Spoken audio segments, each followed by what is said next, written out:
So today we'll be doing the chapter 4 and some areas of chapter 5.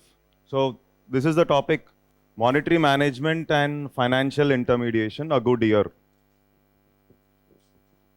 Okay, so here the word, okay, that means many things are positive. So it indicates the word itself. When you read the topic, it says a good year, it means many things look positive. So what are the things which are looking positive? What are the things which are slightly negative? Okay, what are the trends? What are the trends with respect to, and what are the new terms and terminologies which have come up in the economic survey? Listen very carefully. Which may crop up in the prelims. So this should be our approach. So mainly, few things we can use it for mains, very limited areas. I'll show you where it is relevant as far as mains is concerned. And when it comes to prelims, what are the areas where there can be questions? I think you're getting my point. So any new terminology that comes up, they may ask a simple question. For example, I'll show you some previous questions also. For example, before last year, there was a question on interest coverage ratios. Okay, interest coverage ratio. Okay, interest coverage ratio. It was there was a question asked. I'll show you the questions later. And there was also a question related to incremental capital output ratio. Incremental capital out. These are words. These are some words which keep coming in the economic survey. Without doing the economic survey also, if you know the concept, you can mark the answer. Okay, but if you are doing the economic survey, one other additional advantage should be, what is the trend with respect to that particular aspect? This is what you have to understand. For example, we would have learnt about like capital adequacy ratio. Capital adequacy ratio. Okay, so this capital adequacy ratio, again in the economic survey, this term keeps coming, capital adequacy ratio. Or there is this term called as provisional coverage ratio with respect to banking. Provisional coverage ratio with respect to banking.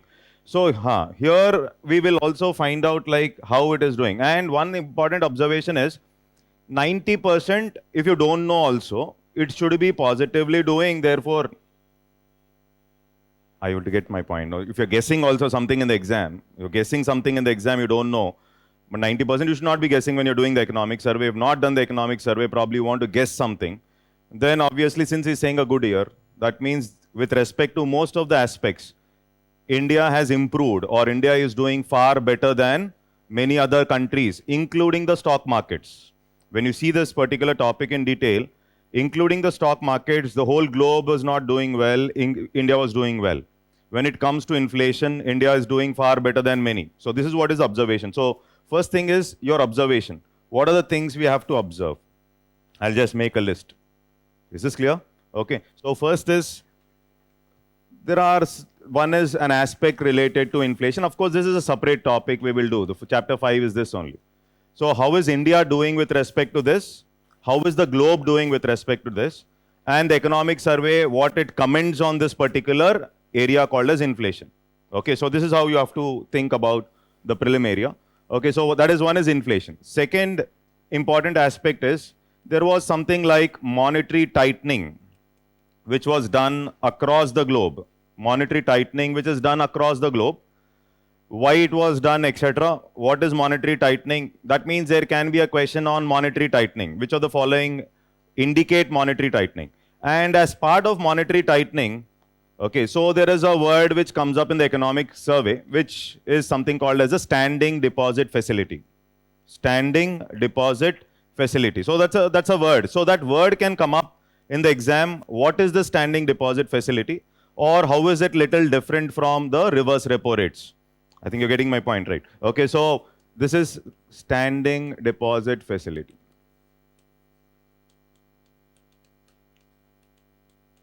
So there's no point in, one is we'll observe, we'll look into the detailed observation of the survey, but at the same time, which is more important for the exam, once we have an idea, then we can stress more there. Okay, so then comes up something like, now, in this particular economic survey, they also talk about something like the hawkish policy or the hawkish stand.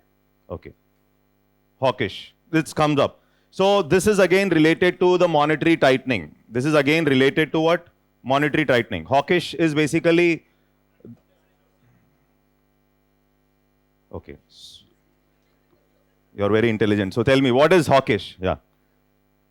Contractionary?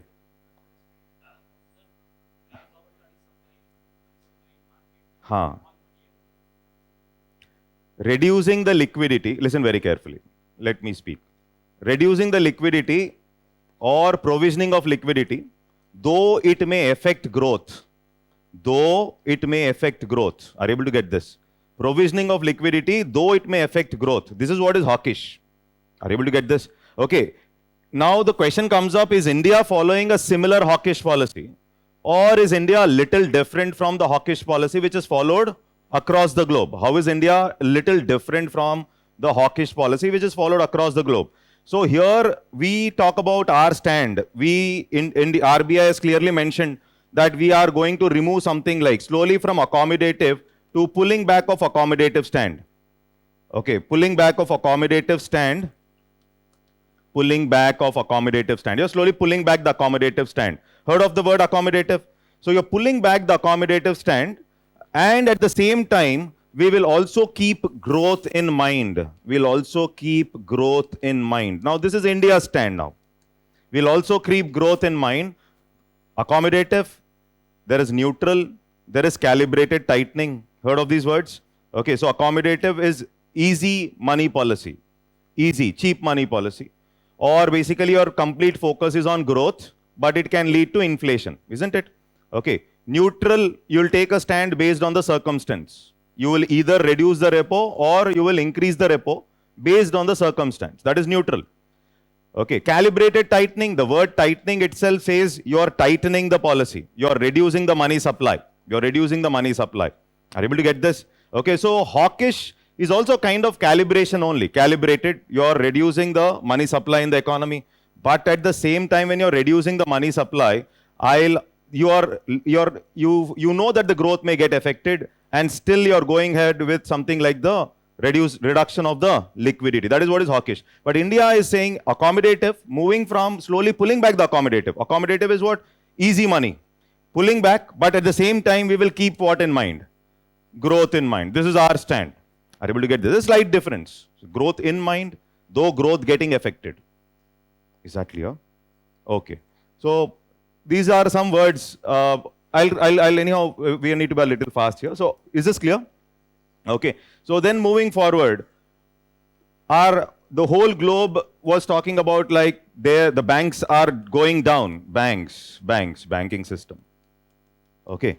So yesterday also you would have read some news with respect to additional tier 1 bonds.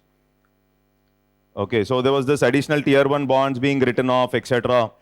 Now, the European countries, whenever there is a recession in 2008 also, you will observe that the banking system was not doing well. Okay, now also the observation is, you find that the banking system of India is very, very strong. Economic survey clearly points out this aspect. Economic survey says, India, your capital adequacy ratio is almost 16%.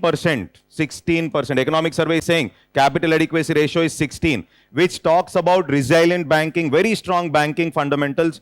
And even Bessel has appreciated India. Bessel has appreciated India that you're doing far better than what Bessel was saying. So India has to maintain something like, according to RBI, 9% it should be there, plus a capital conservation buffer of 2.5. That means it should be 11.5%. Are you able to get this? Okay, so but we are somewhere around how much? 16. Is it clear? So this clearly shows banking system is really doing well. So that means there can be a question related to this. Already UPSC has asked a prelims question on this, capital adequacy ratio. Here, probably conceptual question was already asked. Maybe a trend question is, India's capital adequacy ratio in the last 1 year is improving. Yes, definitely it is improving. You are far better than what you have targeted. In fact, what you have targeted is more than what Bessel has mentioned. Bessel was talking 8 plus 2.5. I have not included capital conservation buffer. I have not included capital conservation. So I have not included counter-cyclical buffer. Okay, 8 plus 2.5 is, this 2.5 is the capital conservation buffer. This is counter-cyclical buffer. I have not included the counter-cyclical buffer. I talk about it. If there is a doubt, then I will explain. If you are okay with the concept, I'll move forward. What? I'll come there. This is only we are jotting down. Huh? Don't worry. Till here is it clear? Okay, so then moving forward. Now, the whole globe you will find NPA is not doing well, but India's case, even our asset quality has increased. Now, this is a very clear indicator in the economic survey. Good year. Good. Okay, so asset quality has increased. NPAs have reduced. Gross NPAs have almost reduced to 5.1%. Okay, gross NPAs, 5 point. That means it's a very positive thing that when after COVID, you observe that NPAs have come down, and economic survey clearly mentions about insolvency and bankruptcy codes efficiency. It talks about the efficiency of IBC. Okay, efficiency of IBC. It says both the gross NPAs as well as the net NPAs. The net NPAs. Net NPAs is almost like 1.3, 1.4. Net NPAs have almost decreased. Okay, so this shows a resilient banking system. Very important aspect. So that means NPA, there can be a question. If at all there is a question on NPA, what can be the question from economic survey? I think you're getting my point, right? Okay, economic survey, it shows, the graph shows that NPAs have reduced. Okay, NPAs have reduced for India. The graph clearly shows NPAs have reduced to almost like 5.1, gross NPA. Then probably we should know the difference between gross and net NPA. It's a very simple thing, we'll see. Okay, then the provisioning coverage ratio, when we talk about these ratios, okay, that is the amount which you are keeping aside. The amount which you are keeping aside for bad loans. Are you able to get this? The banks have to keep some amount aside for bad loans. Now the economic survey again talks about this ratio is improving. This ratio is positive. This ratio is improving. So on one side, your asset quality is improving. NPA is going down means what? Asset quality is improving. And on the other side, your provisioning is improving. It is a very positive thing. Provisioning is improving on one side, and NPAs are going down on the other side. So both these two things put together, it's a very positive thing for the banking system, along with the capital adequacy ratios of how much? 16%. It clearly shows our banking system is doing fantastic, according to the economic survey. I think you're getting my point. Is this clear? Okay. So then, the economic survey also talks about not just the banks, it also talks about NBFCs, non-banking financial companies. Okay, so that means there is a specific mention of NBFCs and which sector NBFC gives maximum amount of loan, etc. Okay, so for example, NBFC's maximum loans are going to industry, not to agriculture. Okay, so industry is and you will find that NBFCs also, their capital adequacy ratios are also doing well. So most of the NBFCs have to maintain the capital adequacy ratio of, let's say, 15, and you will find on an average they are maintaining around 27. So NBFCs also, IL and FS crisis earlier has created some problem with respect to NBFCs. The big NBFCs, we call them as the systematically important non-deposit taking NBFCs. The big NBFCs which have collapsed. Systematically important banks or systematically important NBFCs are very important, and that was clearly mentioned in the Basel III norms. Basel III. One is the basic, then is the extension. I think till here it is clear. So again, NBFC says NBFCs are also doing well. And one more important observation, very important observation, and a good thing. Good thing is, if you observe 2019-20, okay, and again 21-22 and 22-23, we observe that investment as a percentage of GDP, investment, okay, it was around 30%. Now this investment as a percentage of GDP is going to almost like 34%. It means a 4% increase. Now, when there is a problem, when there's a problem like COVID, when there's a problem like the war which is happening, when there is monetary tightening, okay, so loans are not cheap now, loans are costly. Monetary tightening on one side, war on the other side, okay, investments have to reduce. Across the globe, investments have come down, inflation on a higher side, loan interest rates on a higher side, and still India shows some promising aspect with respect to its investment. Are you able to get this? Now, this is a positive thing again. Investment as a percentage of GDP, if it is increasing by 4 also, it is a decent achievement in the present conditions. What are the present conditions? I'll talk about the present conditions. Is that okay? You're able to follow? No confusion till here. Right, very good. Okay, so let's move forward. Now here, so the NBFCs, situation of NBFCs I'll discuss when I'll show you the slides that time. And along with that, this aspect of investment, there is an improvement along with the bank, along with the NBFCs. Now, another important area is this aspect which is clearly mentioned, bond yields. Okay. Now, in this chapter, there is a discussion about bond yields. Now, obviously, when monetary tightening is happening, inflation is on the higher side. Okay, what would have happened with respect to bond yields? Decrease, increase?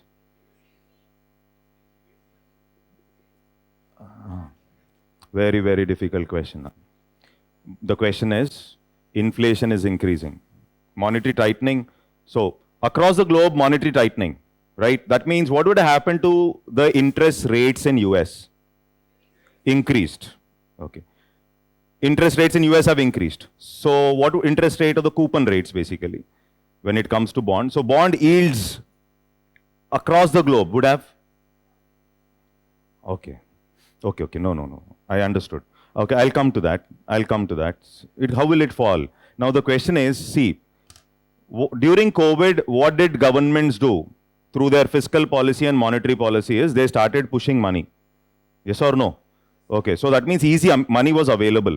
So money started moving into the hands of public. Okay, or even companies.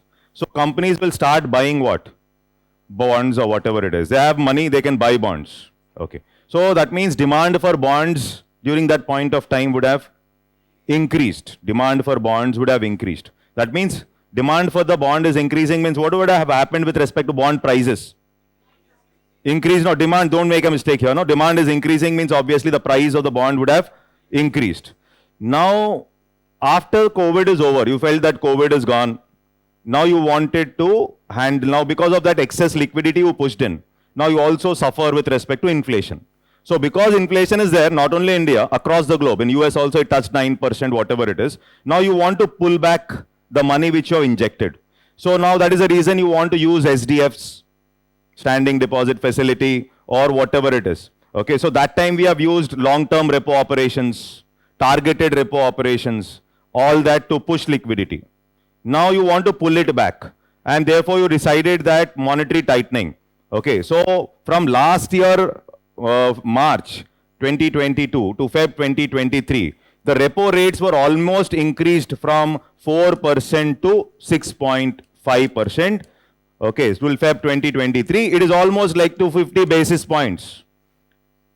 This is what is monetary tightening, no? Repo rate have been increased, CRR was increased by 50 basis points. You came up with SDF, standing deposit facility. I'll talk about SDF later. Okay, so SDF, and you have tightened. So now you don't have cash. Suppose you don't have cash, what you will do? You want to sell your bonds. So people started selling bonds. Companies started selling bonds. You are selling something, okay, at a faster pace. What will happen to the prices? Prices will fall. No, you're selling off. You're selling on a mass scale. You're selling something. You're selling bonds. Okay, so shares if you're selling off. Okay, so that similarly, bonds you're selling off. That means the bond prices are going to fall. If bond prices are going to decrease, what is the relationship between bond price and yield? Inverse relation. So that means if the bond prices would have fallen, then whatever would have happened with respect to bond yield increased. Okay, understood. So that means the economic survey says obviously the bond yields would have increased. Yes, understood now? Okay, and it is directly linked to oil prices. Whenever oil prices are increasing, bond yields are also increasing. When oil prices are decreasing, bond yields are also decreasing. So this is a clear-cut indication that is given in the economic survey. There is a graph for that. I've pasted the graph also. Is that okay? Understood, no? Okay, so this is the first area. No, still it is not over. This is the first area. Once you have understood this, now we'll get back to our... This is the first part. I have written some eight areas there, or 8 points you can say. And now once we observe, we'll understand very easily. Okay, there should not be any problem. Okay. Now see here.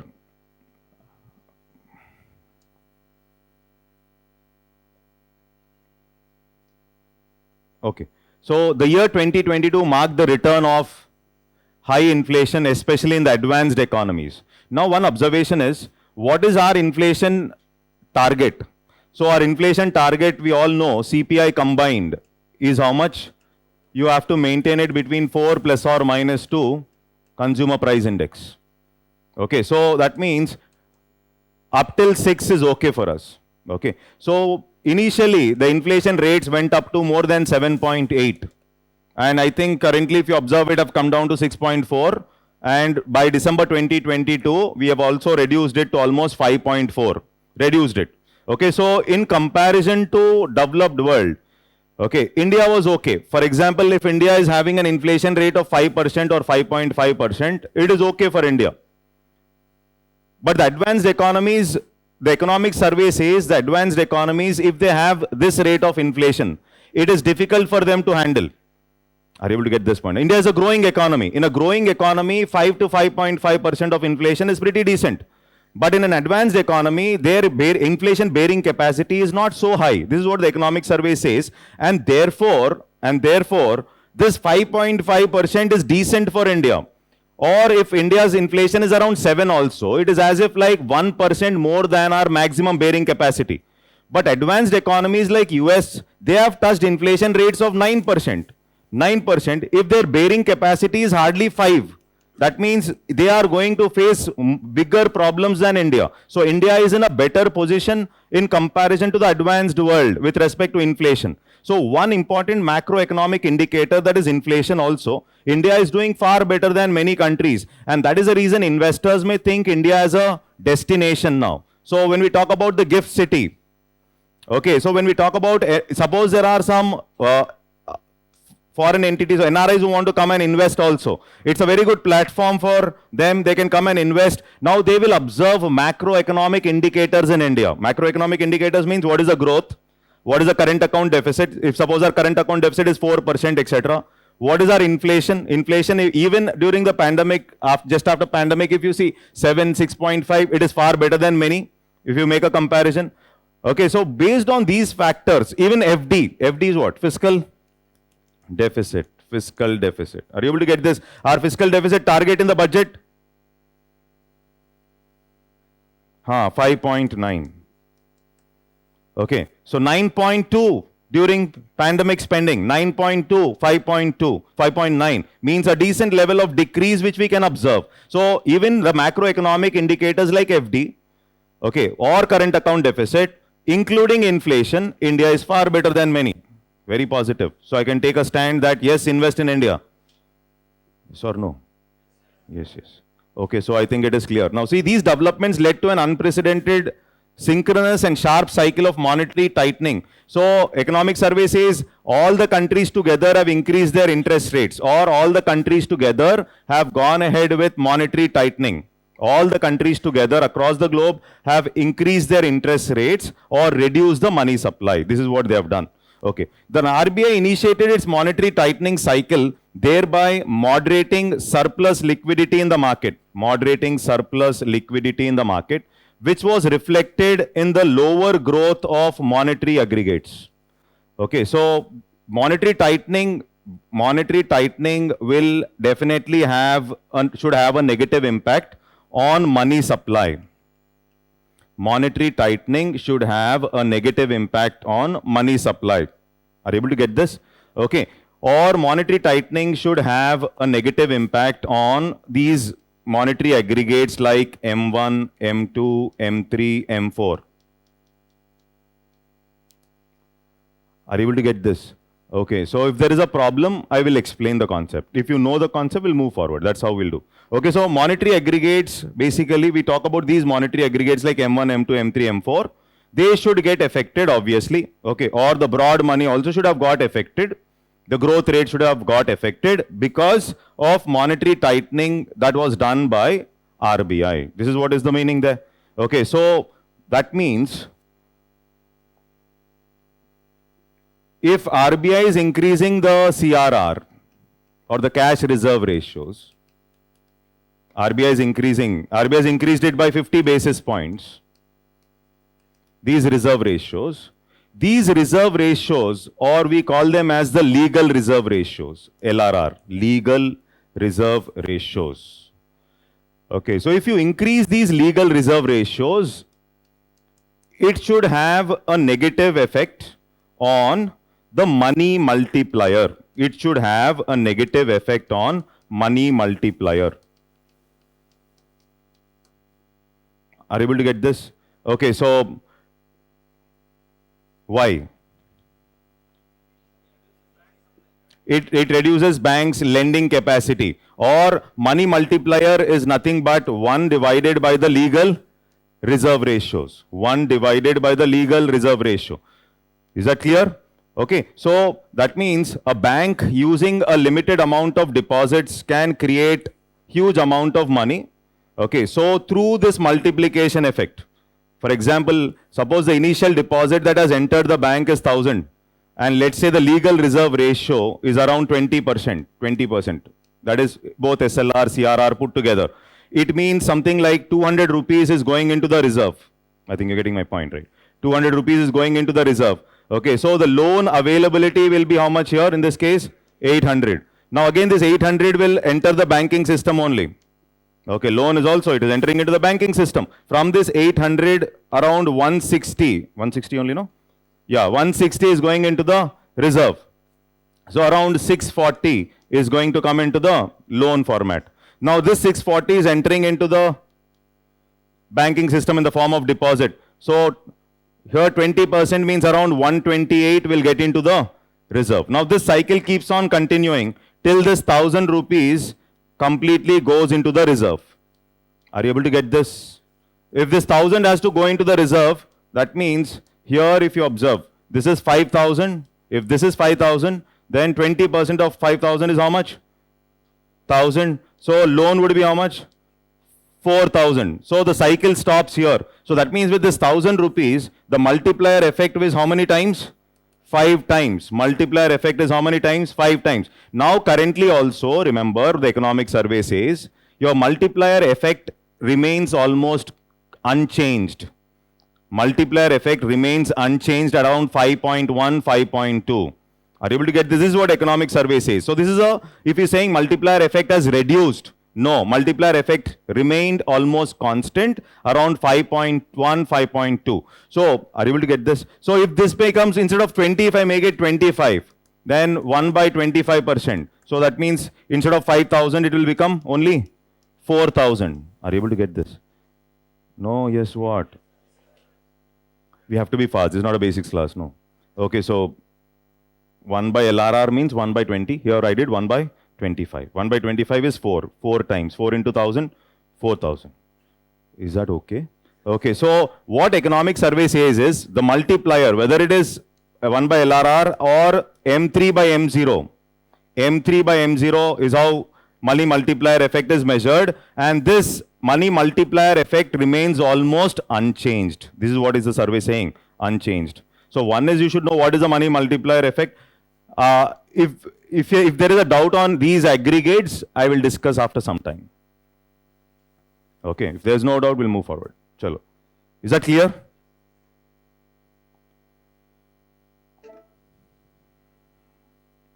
So RBI initiated its monetary tightening cycle, thereby moderating surplus liquidity in the market, and which was reflected in the lower growth of monetary aggregates.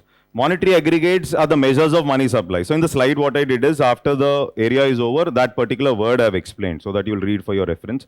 So measures of money supply, they capture the total stock of all types of money, such as currency and demand deposits held with the public as well as with the banks. Okay. Then RBI categorizes money into 4 broad categories, M1, M2, M3 and M4. And I think you should be knowing, liquidity wise, M1 is the most liquid, and M4 is the least liquid. Okay, and the total liabilities of RBI, if I say the total liabilities of RBI, the total liabilities of RBI is nothing but your base money, that is M0. M0. It is also called as the high powered money. Is that clear? Okay, so okay, is this clear till there? Now, what the economic survey says is, there was an appropriate monetary policy transmission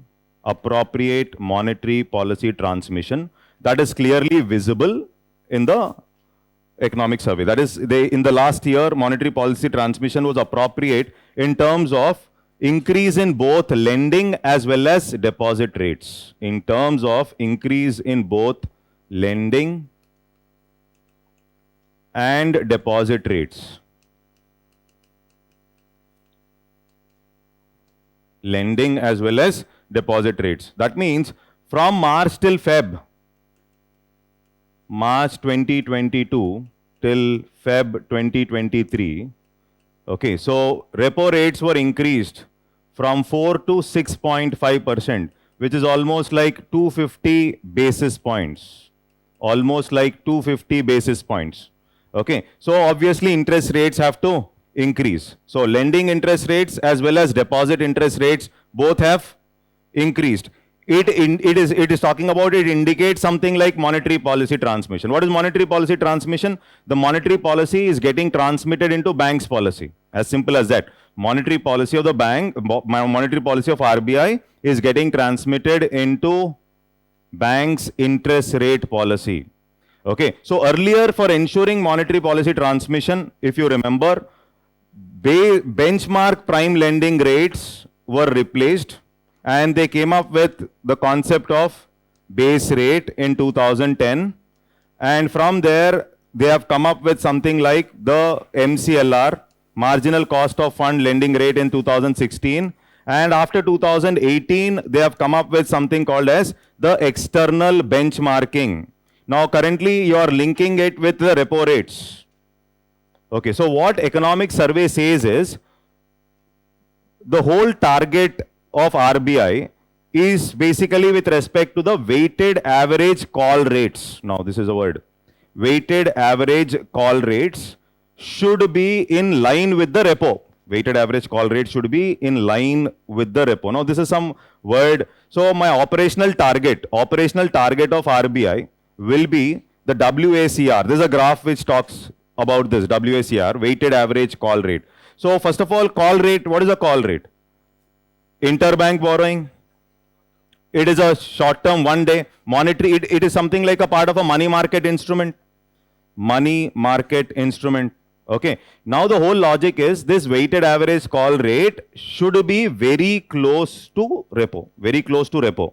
This is the operational target. So, what is that? What is the meaning of very close to repo? So, here what you should understand is, let's say if repo is 6.5.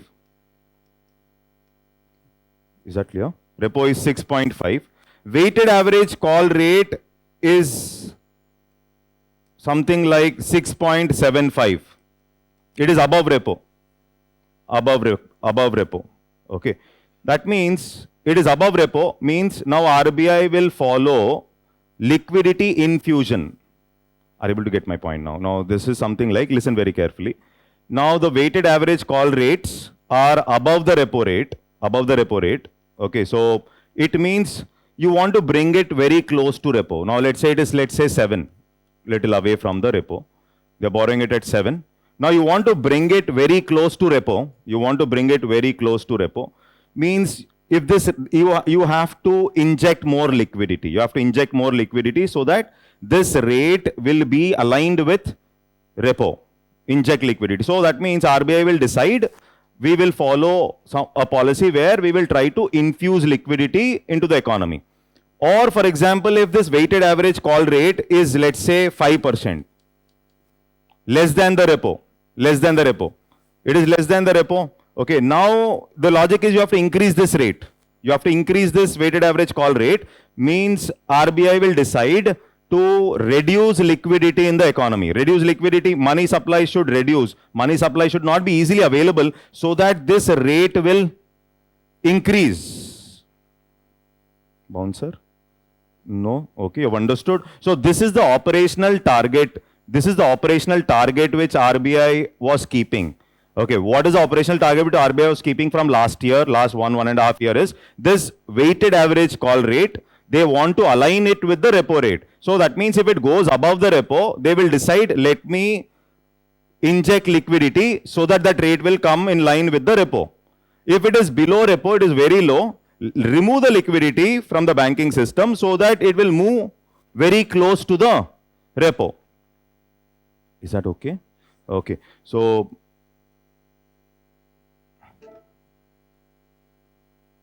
okay.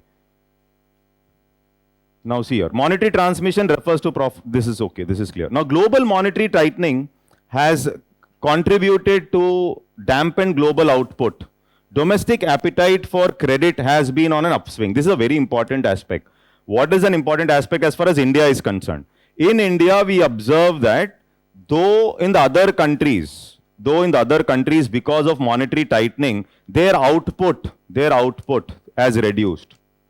Dampened, their output has reduced means their output, the total output, production, etc. because of loans becoming costly. But India's case, there is, though interest rates have increased, we will observe that the credit percentage to the GDP has increased. That is, the credit has been on an upswing. The credit has increased. This shows a higher economic activity. So, this is a very important aspect. That is, monetary tightening increased. Okay, because of which interest rates increased. Okay, obviously some liquidity issues should have been there. Okay, because RBI decided to remove something called as what? Pullback accommodative stand. Okay, they have decided this pullback accommodative stand. Okay, increase CRR, all this they have done like the other countries. All this they have done, but you'll also observe in spite of all that, the credit upswing is there. So credit to GDP or the credit was falling continuously last 3 years, 4 years, means that is wrong. Are you able to get this? It shows a positive aspect with respect to Indian economy. They are very positive with respect to Indian economy, then only they will take loans. They are taking loans and investing means there is confidence with respect to the business activity. Is that okay? Understood, right? Okay. So lending by scheduled commercial banks have been growing in double digits. Now this is what I was talking about. Along with this, it is accompanied by a clean balance sheet. NPAs have reduced, clean balance sheet, NPAs have reduced, thereby indicating low burden of NPAs on banks. So when I talk about NPA ratio is measured using a concept called as slippage ratios. NPAs concept, basically if I have to measure the total NPA last year total NPAs to the gross advances to this year's total, if suppose let's say the total NPAs to the total gross advances given by the bank was something like 10% last year. Okay. Now, in the present year, the total NPA to the gross advances has gone down to, let's say, 14%. 14%. It means there is a slippage. There is a slippage of 4%. There is a slippage of 4%. Slippage means you're not doing well. Your NPAs have almost increased by 4%. Are you able to get this? Okay, so if the slippage is higher, have you followed? Okay, if the slippage is higher, it means NPAs are increasing. If the slippage is higher, it indicates, here what I can say, NPAs have slipped from 10 to 14 or NPAs have slipped by 14%. 4%. NPAs have slipped by 4%. I think you're getting my point, right? Okay, so this is basically called a slippage ratio. So tomorrow you can come up with this word slippage ratio related to something like NPAs. Okay, so it will indicate whether NPAs are decreasing or NPAs are increasing. Is that okay? Understood? Yes. Okay, so here burden on NPAs coming down. Okay, so here it clearly talks about, even economic survey makes a comparison between banks and NBFCs, and it says NBFC is also doing well with respect to capital adequacy ratio, and NBFCs are also doing well with respect to the credit which they have given. That is the total credit which NBFCs were giving. And NBFC's maximum credit, they were giving it to industry, as I have mentioned. So this is one area where a static question can come up. So the basic difference between a bank and a NBFCs. Are you able to get this? Okay, so that is the reason I put this here. So only one question I will ask you. Do NBFCs maintain CRR and SLR? No, NBFCs do not maintain CRR and SLR. Okay, there are two types of NBFCs. No, few are deposit taking, few are non-deposit taking. Non-deposit taking. Is that clear? Okay, so this is something which you will read later.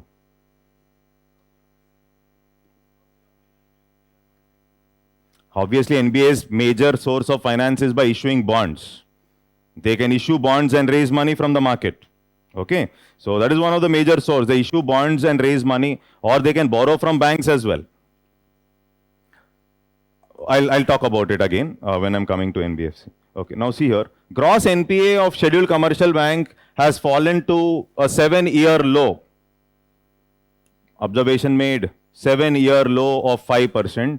While the capital adequacy ratio, okay, remains healthy at 16%, well above the regulatory requirement of 11.5. Is that okay? Now, what kind of question can come up here? One is, see here, there is this thing in news which is called as the additional tier 1 bond. Okay, this is in news. You will not dig deep into this. You will know the word what is this additional tier 1 bond? What is the purpose for banks? Using this AT1 bond, what can the bank do?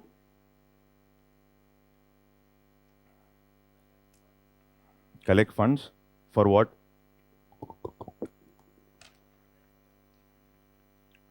Who will issue these? Banks are issuing. Bank issues. So what is the benefit for the bank by issuing these bonds? Short term. Liquidity.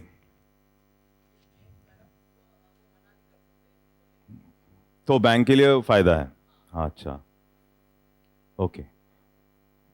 Okay. What he says is these are some bonds which can be written off. RBI can write it off. Okay. It says it can be written off. That is what he's saying. Okay. So here one thing is this additional tier 1 bond can be used for raising the tier 1 capital for the bank. Are you able to get this? Is this 81 bond can help in raising the tier 1 capital for the bank? Okay, so when I am using the word capital adequacy ratio, remember, it is nothing but what? The total capital to the risk weighted assets.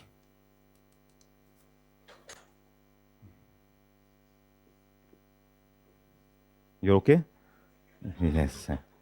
Okay.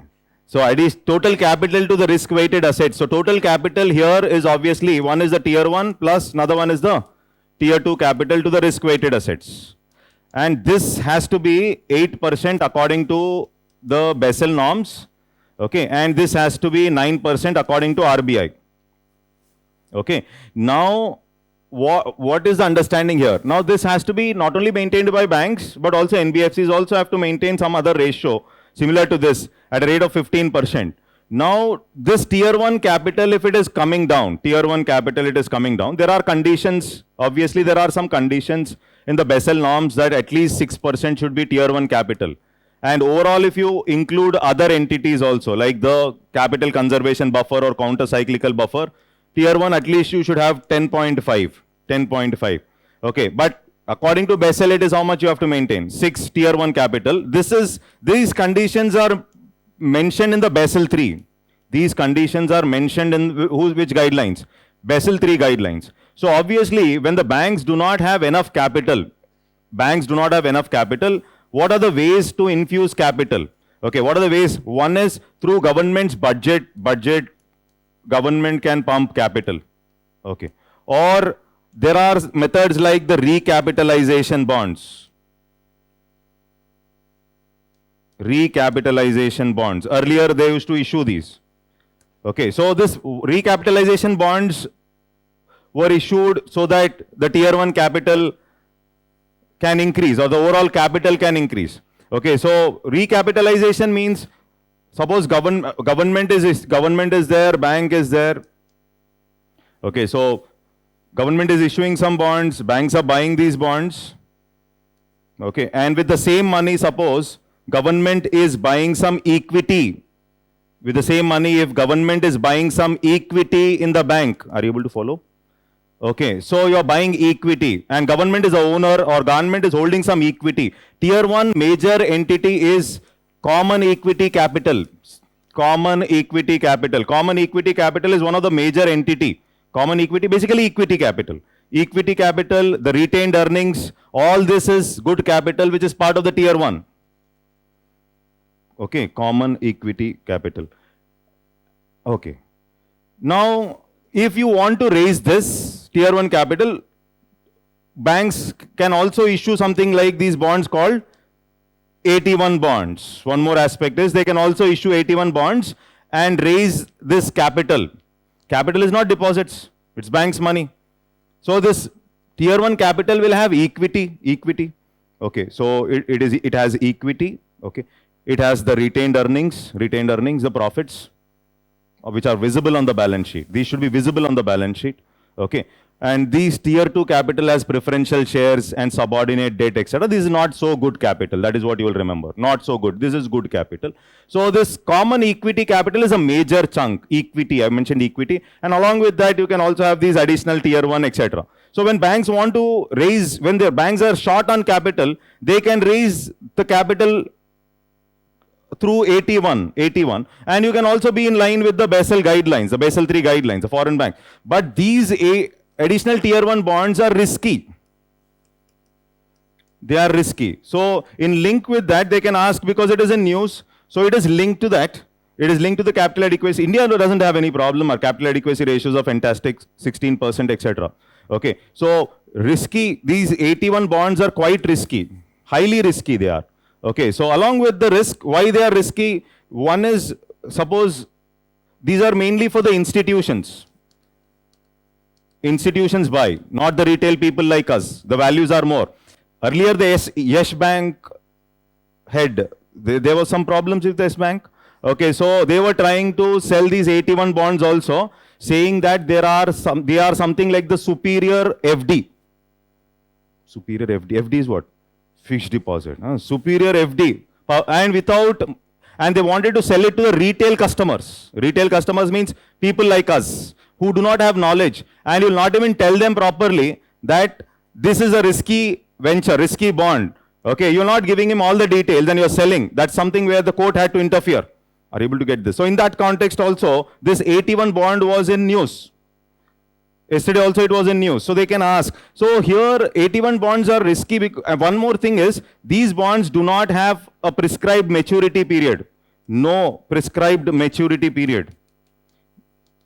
No maturity period, no prescribed. Kind of an eternal, but the bank can call them and they can put the transaction out. But there is no prescribed maturity period that this bond is valid for 1 year, 2 year, 3 year. That kind of logic is not there. And interest also can be skipped sometimes by the bank under certain circumstances.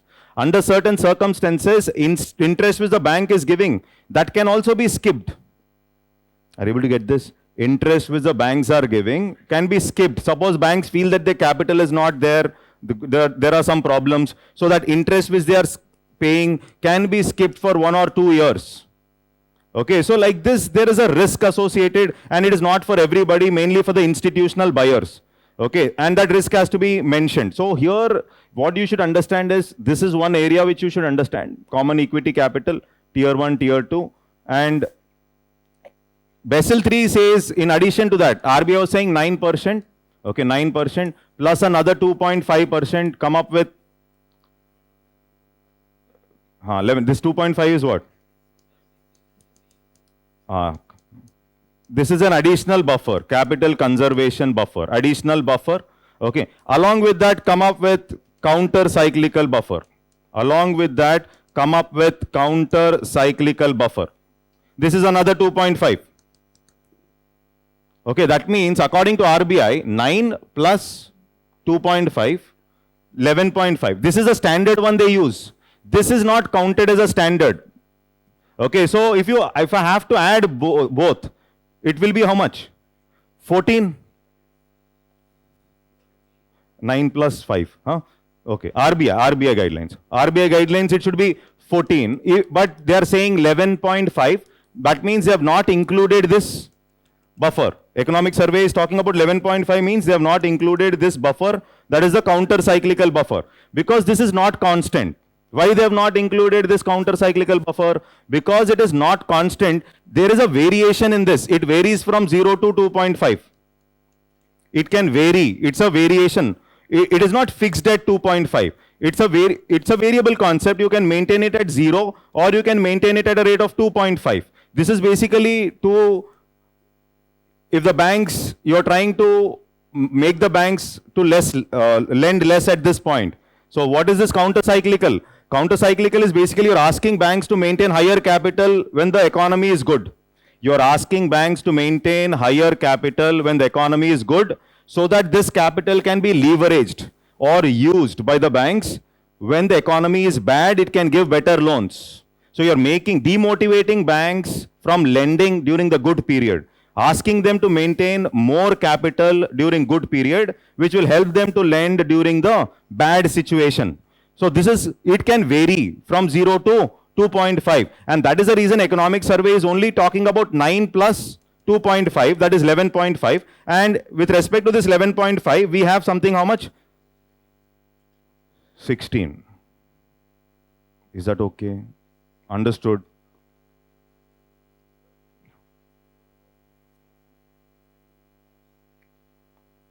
It can be written off. Bonds can be. If they want, if there is a risk, if the that is a problem that is happening in Europe. Okay, so if time permits, tomorrow we will see. No, that crisis. Now let's do this. Is this clear till here? Okay.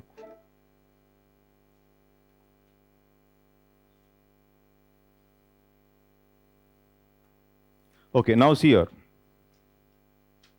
Now, good year, the goodness is reflected in the increasing outreach of the banking sector and the capital market is reflected in. So other sectors which are really doing well, which is mentioned here, is one is a stock market. If we observe the stock market compared to other. So when we talk about the volatility index, Indian stocks are less volatile in comparison to the international scenario. So that is what is mentioned. So volatility index can be a term which is mentioned in our material also, in a box. Okay, so in a box it is mentioned in the material. You will observe that this volatility index which is there. Okay, so how is it for Indian entities? Okay, it was less volatile. Risk was less in comparison to the other entities. Another important aspect is the economic survey talks about insurance and pension sector, and they are also doing well. Insurance and pension sector are also doing well. Okay, and the economic survey uses some words which I will talk about after some time, which is called as insurance penetration. Okay, words like insurance penetration, etc., and insurance density. So this insurance penetration and insurance density, which is mentioned in the economic survey, there is a graph. These were increasing. There's an increasing trend. So what is insurance density, if at all he wants to ask? So density is something related to the population only. So density means population. Basically, we talk about population density, no? So insurance density should be something like the premium paid to the total population. I'll come to that. Okay. So here, the global banks reaffirm their hawkish stance. And hawkish stance obviously means they are going to tighten the policy, but at the same time, they know that the growth may get affected. In spite of that, they are going to tighten the policy. Liquidity will be provisioned to control inflation, even if it implies reducing growth. Domestically, however, RBI's support to growth will ensure adequate liquidity in the financial markets. Okay, RBI, though supporting growth, has inflation control as an immediate goal. Though RBI is going to support growth, but the immediate goal will be what? Immediate goal will be handling inflation. Is that clear? Okay. And strong macroeconomic fundamentals combined with capital expenditure promoting inflows. So if you see the budget in comparison to 2016 till now, okay, what is the capital expenditure in the budget? Approximately how many crores?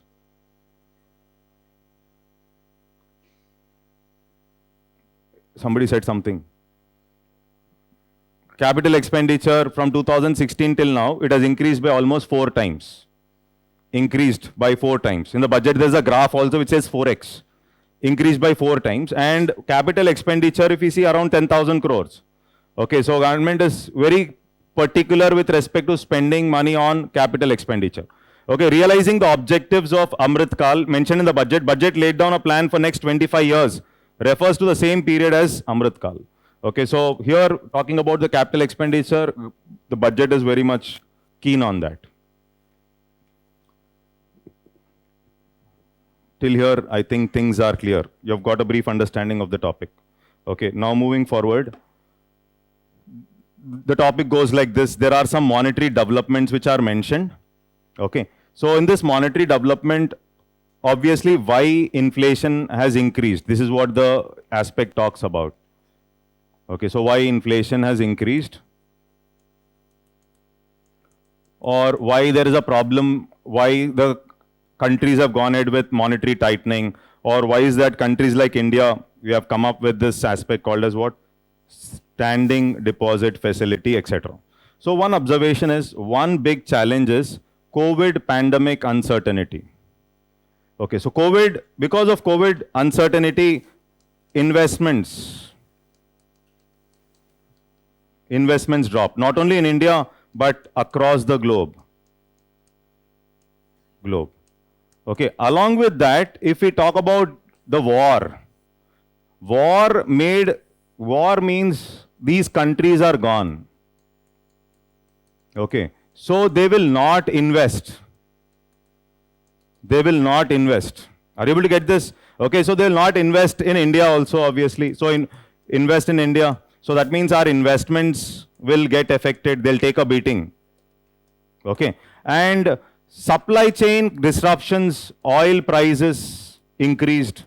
Okay, along with oil prices, we also know food prices, fertilizer prices, everything. Economic survey talks about all this. All these prices have increased because of war. Investments have decreased, but prices have increased. Means all this was leading to increase in inflation. All this was leading to what? Increase in inflation, but uncertainty.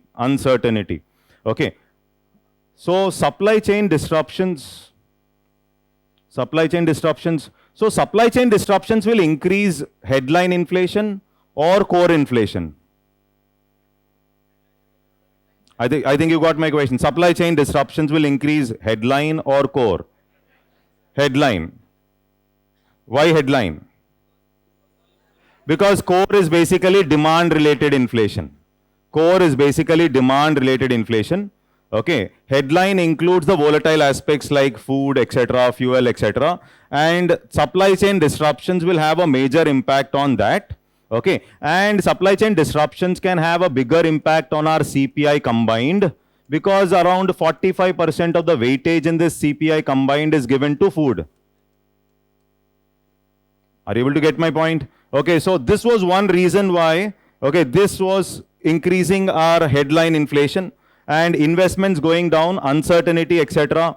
And China is one entity which is a supplier for many countries. That means if China is in problem, China decided to stop its operations, okay, based on these aspects like zero COVID policy, etc.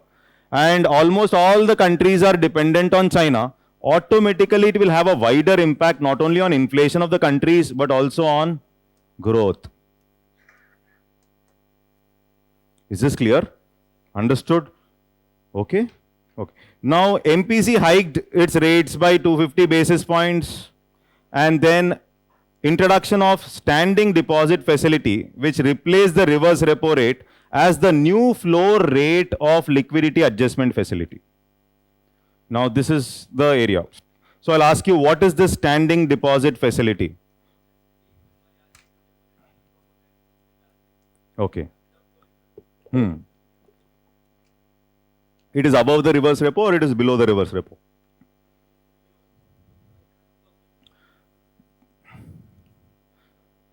If it is below the reverse repo, banks will be interested? Okay, got the point. Okay. I'll explain. These are some rates here. Okay. Now this black line is the fixed reverse repo rate. Okay. This black one is the fixed reverse repo rate. Okay, you can see this. It is gone. Okay, and this is fixed. This is fixed at 3.5. During COVID pandemic, listen very carefully. During COVID pandemic, our policy rates were shifted. During COVID pandemic, our policy rates were shifted from repo to reverse repo. Policy rate. See, this is now our policy rate is repo only. During COVID pandemic, policy rates were shifted. Why? Because earlier the gap between repo and reverse repo were something like 25 basis points. Earlier, for example, if this is my reverse repo, then this should be my repo. And this should be my MSF. Marginal standing facility. This is how it was. Now, wantedly during COVID, this rate, reverse repo, was operated as the main policy rate, means RBI decided basically to pull this down to this 3.35, the black line. This is your fixing it off, 3.35 around. Okay, so they maintained it at 3.35 for a very long period. Are you able to get this? So they wanted to demotivate banks from putting money into RBI. That time you wanted to inject liquidity. You know? So that time your logic was to inject liquidity and increase growth. To do that, you wantedly reduce the reverse repo rate, or you came up with this fixing this reverse repo rate at this level. There is no, this was 3.35. This is fixed at that. 3.35, 3.5, it is fixed at that level. You are not changing it. Repo is changing, but this is not changing. Okay, so the only reason for that is using this rate. This is a less rate, so banks should not be putting their money into RBI. Okay, if they put money into the RBI, they're not interested in lending money to public, then economic growth will not happen. So the whole logic was reduce this to such an extent so that they will not park the money with RBI. This was the intention of coming up with this. Are you able to get this? Now later on, after COVID pandemic situation started recovering, now the question comes up, liquidity started increasing and inflation became a major challenge now. For you, now again, this is the biggest challenge, inflation. Now you want a separate tool so that you wanted to remove excess liquidity which is available with the banks. You want to remove the excess liquidity which is available with the banks. And for that logic, they have come up with this rate called as standing deposit facility rate. Standing deposit facility rate. Are you able to get this? Remove liquidity. You are removing liquidity. So it is the rate at which banks are pushing their money into RBI. Banks are pushing their money into RBI. Now suppose if you're saying the SDF rate is 6%. Okay. Repo rate is 6.5, 50 basis points below. Okay. If I'm putting it this way, so you can see, okay, 6.5 suppose, this is 6.5 and I put the SDF rate at let's say 6%, SDF rate at 6, SDF rate at 6. SDF rate at 6. I put SDF rate at 6 and repo rate at 6.5. Now what is the logic here? The banks can straight away put their excess cash with RBI and get an interest of 6%. So get an interest of 6%. And moreover, there is no GSECs or collateral required when it comes to SDF. Automatically liquidity removal will be easy. No collateral is required. For example, reverse repo rate, RBI has to put some collateral in the form of GSEC, isn't it? Though banks are parking money with RBI, okay, RBI has to put some collateral with the banks. So that is not there when it comes to SDF. I hope it is clear. So the word SDF and the difference between SDF and, so the purpose of SDF is to pull out excess liquidity which is there in the market. Is that clear? Okay. And there is no collateral security that is required as it is required for reverse repo rates. This is the main aspect. So reverse repo rate they will not use now. Obviously, reverse repo rate is almost replaced by SDF because it is easier for the banks, okay, to park money. And reverse repo rate has some control. Now RBI has some control on reverse repo. When there is a collateral, RBI will have some control. No, RBI have to put some security. So RBI has control, but RBI doesn't have so much of control on. Is that clear? Understood?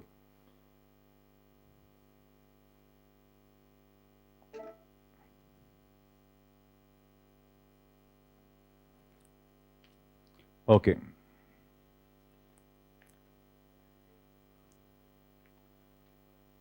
It will not be.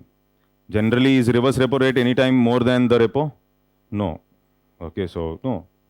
So if you do that, then banks will not be lending only.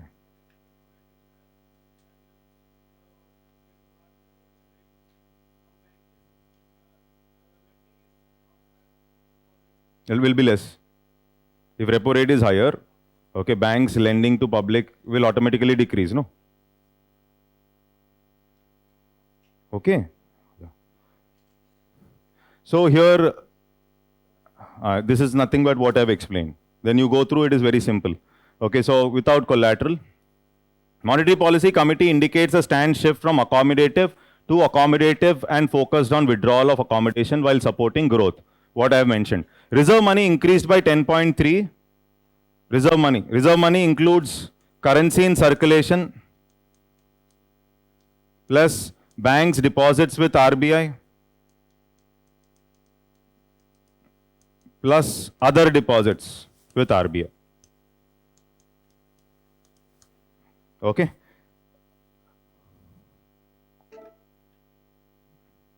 And what does M3 include? What does M3 include? Currency and coins with public. Currency and coins in the hands of public. Okay. Currency and coins in the hands of public plus demand deposits with banks plus term deposits with banks, plus other deposits with RBI. Okay, this is the minor amount, so therefore this is generally not mentioned. Tomorrow what happens in the prelims if he is saying, what does M3 constitute? And if he is giving currency and coins in circulation, first option. And second, demand deposits, term deposits. Or you can say, this I can say, currency and coins in circulation, plus, this is, shall I write total deposits? Shall I write total deposits here? Or you want me to write something else?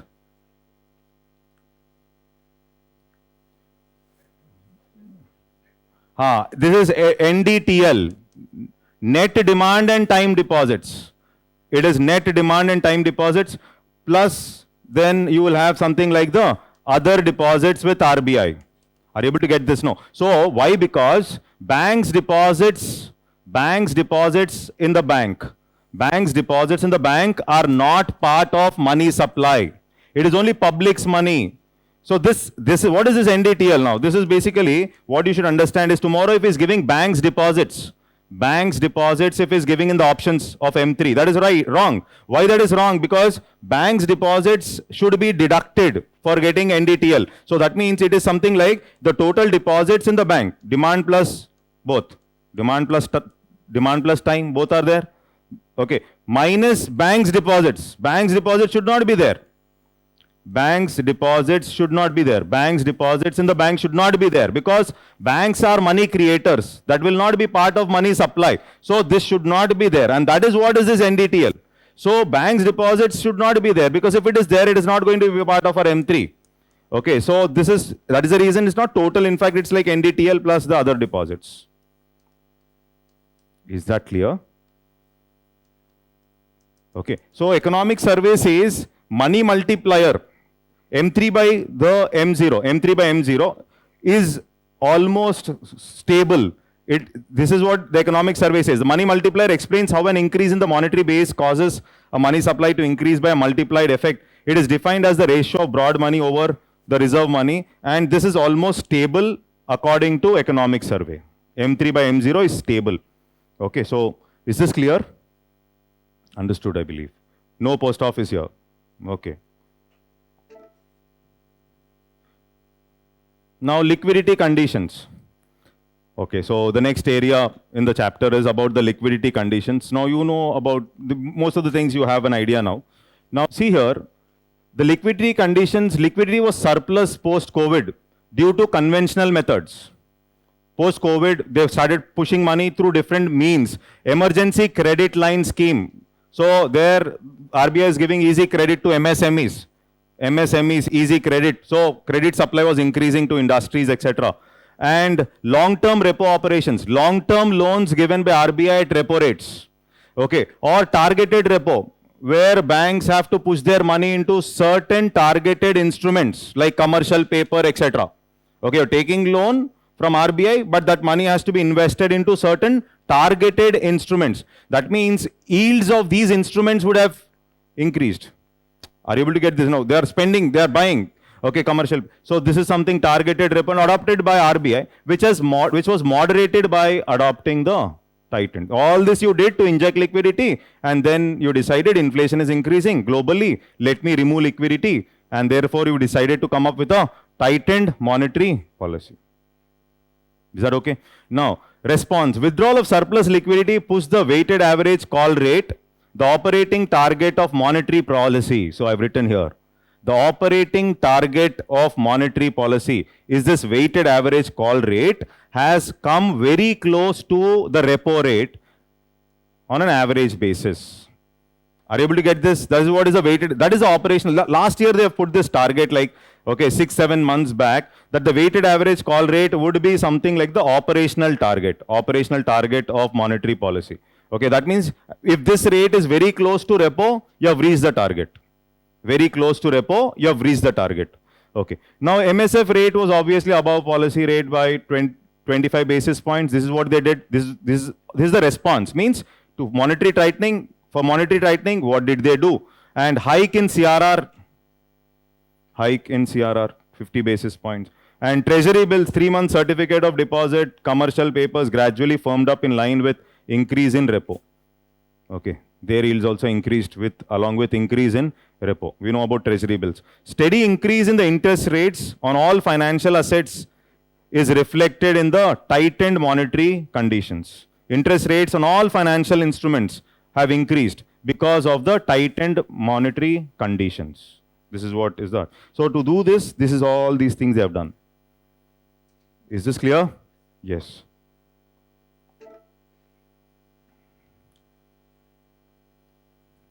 Okay, so interest rates have increased. Lending and deposit rates have the banks increased during 2023. Okay, and this I will discuss in inflation. This point, leave it, because next topic also I will be taking. So there I will discuss WPI, CPI, that time we will see. So transmission is happening quickly as repo rate, this is not, okay, this is, repo rate is increased by 250 basis points.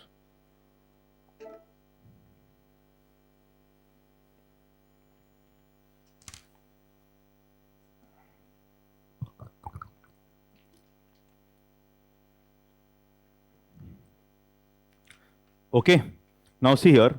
Now this is a graph given in the economic survey.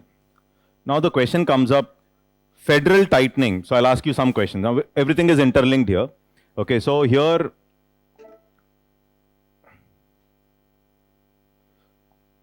what is the impact of federal tightening, interest rates increase on rupee value? Rupee value depreciates. Federal tightening means, obviously, see here, federal tightening means less money, less dollar supply. Okay, less dollar supply means, obviously in the international market, dollar will become what? Stronger. I have to pay more rupees to get the dollar, more rupees to buy the dollar. So rupee value will depreciate. This will again started making our imports costly. Then obviously the first import that can become costly is obviously the oil. And this can lead to inflation. So monetary tightening can obviously have an impact. So here if we see in this area, whenever the oil prices are increasing, bond yields were increasing. Okay, and whenever oil prices were decreasing, bond yields were decreasing. So oil prices increase, bond yields increase. Oil prices decrease, bond yields decrease. This is what the graph says. So oil prices have a direct impact with respect to the bond yield. Okay, so here yield on the 10-year GSEC bond rose in 2022. So I asked you this question, what would have happened? Okay, so one question to you all, if there is, government is focused on bridging its deficits. Government is focused on bridging its deficits through issuing bonds or whatever it is. Okay. What is the, now suppose 9.2% is the FD for the government. Okay, the deficit for the government increased during COVID. So government, let's say government decided to bridge its deficits by issuing some bonds or issuing some GSEC. What will happen to the bond yields? Got the question? What will happen to the bond yield? Increase. Okay. So, why?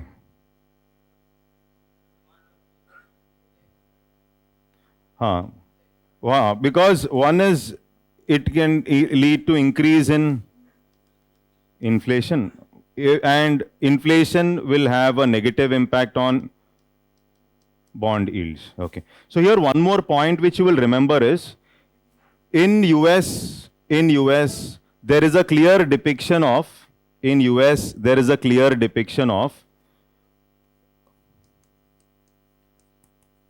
inverted bond yield in US. There is a clear depiction of inverted bond yield of the treasury bonds of US, which is a clear indicator that recession in US is about to come. It's a clear indicator that recession is about to come.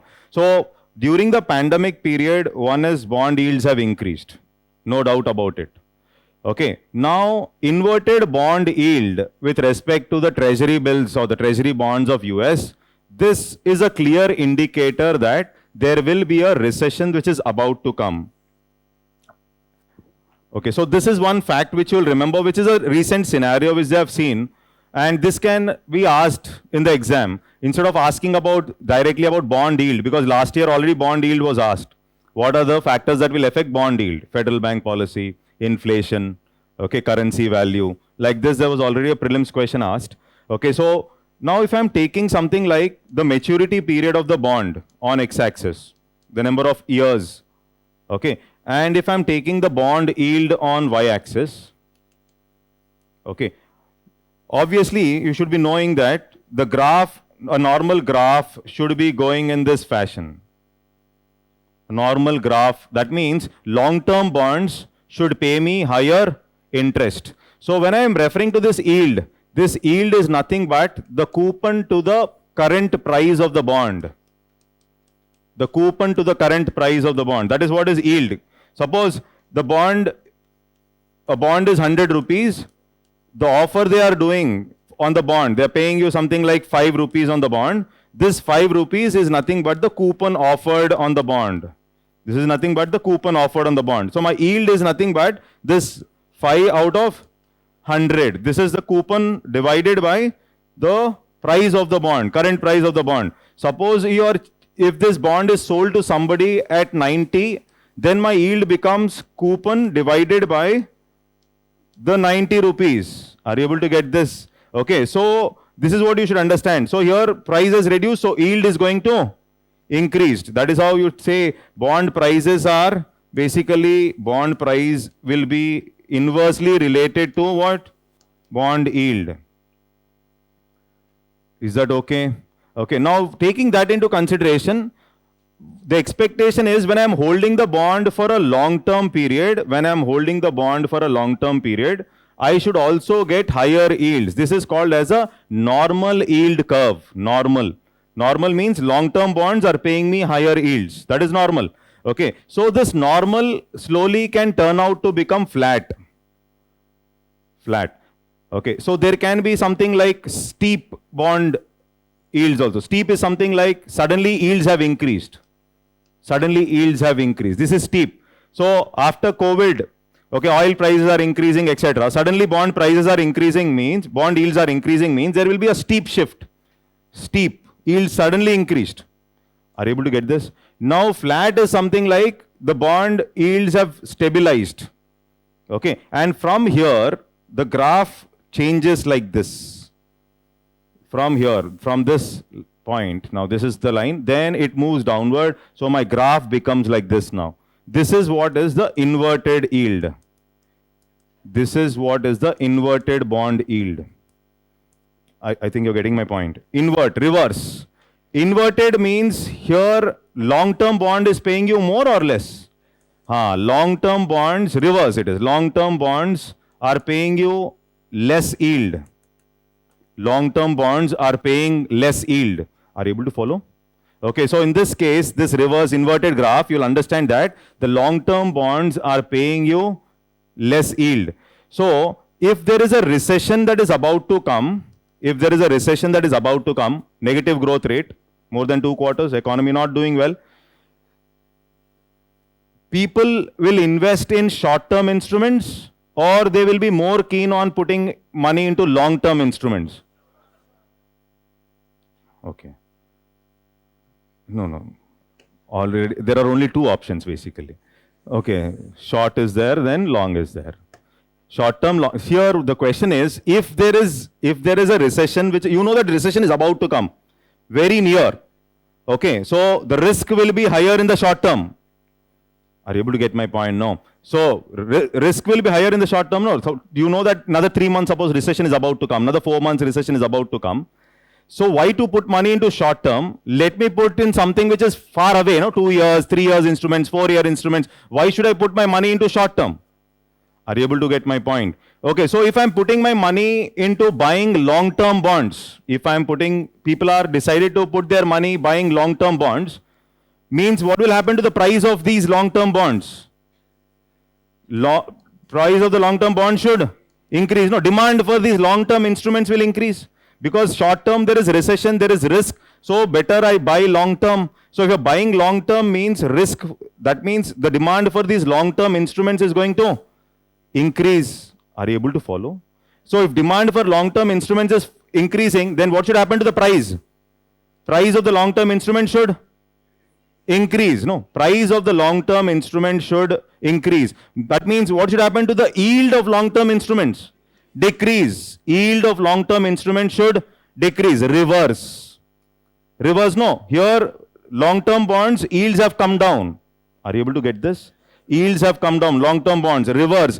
This is indicating that recession is about to come. Probably in prelims, what does an inverted bond yield indicate? It indicates that recession is fast approaching. That is the answer. I hope it is clear. You there? Yes, sir. Okay.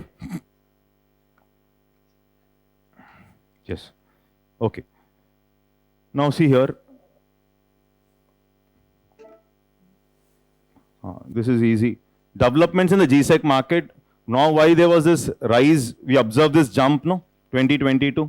Yields have increased, okay. And here, yield spikes reflects an uncertainty in crude oil prices. If he's giving options like this, okay, so 1, 2, 3, he can give. Hawkish stance of the central banks, increase in interest rates, okay. And then hardening of global bond yield. Across the globe, bond yields have increased means investors may shift there. Okay, so obviously your yields also should increase. Otherwise, investors can move.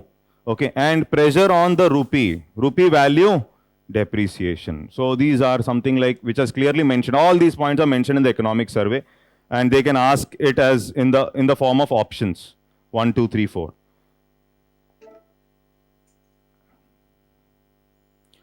Now, one more important aspect which says is when it comes to trading with respect to the bonds in the secondary market, you will find that the private sector banks emerged as the dominant trading segment in the secondary market. Private sector banks. So when it comes to trading with respect to bonds, the private sector banks emerged as a dominant trading segment in the secondary market, followed by foreign banks, public sector banks, primary dealers, and mutual fund. At least we will remember only one, that the private sector banks did the maximum volume of trading in the secondary market when it comes to bonds. Is this clear? So this is a fact which you can get from the economic survey. Government security is a tradable instrument issued. So this is something you should be like, it is later you can read. Okay, now in the banking sector performance, let's see. This is something like what happened with respect to the banking sector, which I already mentioned in the introduction. Reduced NPA and reduced threat of default. Now see this graph. Declining banks' gross NPA ratio. This is the gross NPA ratio. So we observe that the gross NPA ratios are going down. Okay, so gross NPA ratios are going down. So if you, so public sector banks, you can see September. Okay, so gross NPA ratio has come down. Okay, even for the private sector banks and even for the all the scheduled commercial banks, the gross NPAs have reduced. Okay, indicating a positive aspect. And if we observe here, the provisioning requirements have improved. Provisioning. So provisioning coverage ratio, the total provisioned amount, okay, to the bad assets, that was increasing and this was decreasing. This is what the graph says. If I subtract the provisioning requirements minus the gross NPA, I arrive at something called as the net NPA. Net NPA is nothing but the gross NPA minus the provisioning requirement made by the banks, and that has reduced even more. So this has reduced to almost 5%, that has reduced even more. Okay, so this is what the graph says. Okay, so gross NPA ratio is the ratio of total gross NPA to the total advances given by the banks. And provisioning coverage ratio, mandatory for Indian banks to create a provisionary fund to cover their anticipated bad loans. Anticipated bad loans. And banks set aside certain provisions for bad loans from the bank's own funds, mostly from their profits. Is that clear? Okay.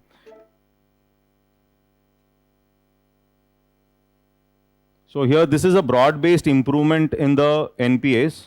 Okay, when it comes to different sectors, here sector-wise he has shown. So one is agriculture, here industry, services, and personal loans. Okay, so that is a graph which. Okay, so here capital adequacy ratio improvement clearly visible. Okay, 16%, well above the requirement of 11.5, and the graph clearly shows the capital adequacy was well above the required norms. Okay, so this is one observation from the capital adequacy ratio. Okay. Now, what economic survey says is, so the economic survey says, IBC was the most successful entity which has recovered maximum. IBC? Okay, so we have SARFAESI Act, debt recovery tribunals, lok adalats are there. Okay, and we also have the ARC is part of SARFAESI. I'll put it as part of SARFAESI, private ARCs. After the SARFAESI Act only it came up. So IBC was more successful. Economic survey says IBC is more successful. And resilient and well capitalized banking sector, this was mainly because of few reasons. So one is the regulatory supervised, that is asset quality review. So if you know, the NPAs were maximum between 2011 to 16. Maximum. Okay, so this was the period. So 2016, we have come up with IBC. Okay. Initially 2002-3, okay, 2002-3 also, we have come up with several mechanisms. One is we have come up with the SARFAESI Act. The graph is there here, SARFAESI Act. And then under the SARFAESI Act, we have come up with private asset reconstruction companies, private ARCs, which were not successful. Private ARCs were also, so their primary function is to what? Recover the bad loans. Okay. And subsequently, several things were done after 2011. One is RBI came up with the concept of special mention accounts. Special mention accounts. RBI said from 2015 plus, we will identify loans before they become NPA. Before they become NPA. So they have categorized something like 3 types. SMA 0, SMA 1 and SMA 2. 3 categorizations they have done. So loan payment is not done between 1 to 30 days, 31 to 60 days and 61 to 90 days. This is SMA 2. So if I can identify the bad loan in this category itself, okay, in this category itself, then I can prevent the loan from becoming an NPA. That means once it crosses this 90, it turns out to become NPA. Okay, so in NPA again we have substandard, we have doubtful and loss making. Okay, so before it becomes an NPA, the asset quality review should be good. So asset quality reviews were good. So earlier there were several questions. Inter-creditor agreement. This was asked by UPSC already. Okay, inter-creditor agreement. What is this inter-creditor agreement? Related to banking only. Okay, handling NPAs. Or there was something like the 5/25 rule. RBI came up with, or RBI came up with strategic debt restructuring, or RBI came up with schemes like S4A, Indradhanush. All these are related to NPS. So they have done so much in the sense like these S4A scheme is also related to that. They have asked, okay, and they have asked about 5/25. All these were already asked, and they have also asked inter-creditor agreements with respect to certain loans. Okay, that I'll show you the previous questions after 5-10 minutes. So inter-creditor agreement, all that is also with respect to handling NPA. In spite of doing all this, we were not successful. Okay, and therefore, there was this suggestion given in the previous economic surveys and this economic survey. It says we have done this well, and therefore banks are adequately capitalized now. So this is basically called as the 4R approach, which is mentioned in the economic survey. So this 4R approach talks about recognition. That means I am identifying the bad loans before they turn out to become NPA. So if I can identify them in the special mention category itself effectively, I can clean these loans or I can make them more stable. This is the logic basically. So your asset, recognizing the bad loans or recognizing the loans before they turn out to become a non-performing asset. If you are able to identify them in the special mention category, special mention account category, probably efforts can be pushed to prevent it from turning out to become something like NPA. So here you are coming up with something like recognition. Then economic survey says we have come up with resolutions. You have done many, but the main resolution is something like the IBC. You have come up with asset quality review. This is asset quality review 2015. All this is part of that. Asset quality review, etc. Now, resolution, IBC was one of the most successful resolutions till now, according to economic survey. Okay, why and all, they'll talk about it.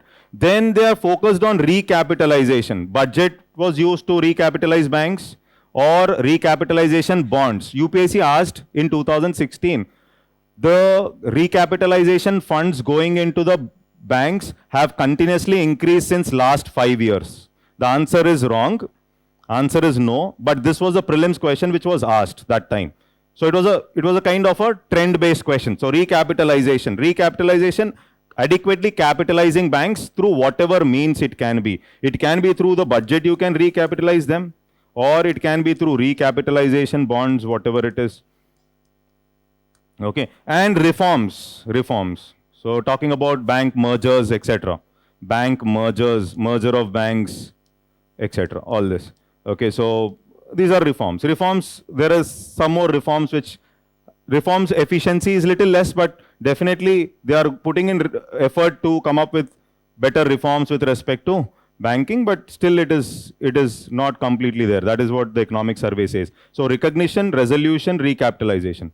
Okay, and here strengthened regulatory and supervisory framework. So one is asset quality review, long back, and then prompt corrective action mechanisms, increasing the provisioning requirements, etc. Okay. Is that clear? Yes. This is gone. Okay. Okay. Now, this is about the improvement in the credit growth rate.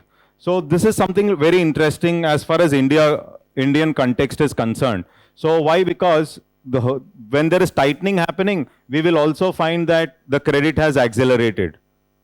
Okay, so credit growth is growing in double digits. It's an indicator that it is a favorable aspect with respect to growth. So this is what the graph says here. So here if we see from April to December, okay, so you can see there is a credit increase, clearly indicating that especially the non-food bank credit growth in double digit since April. Is that clear, everybody? Okay.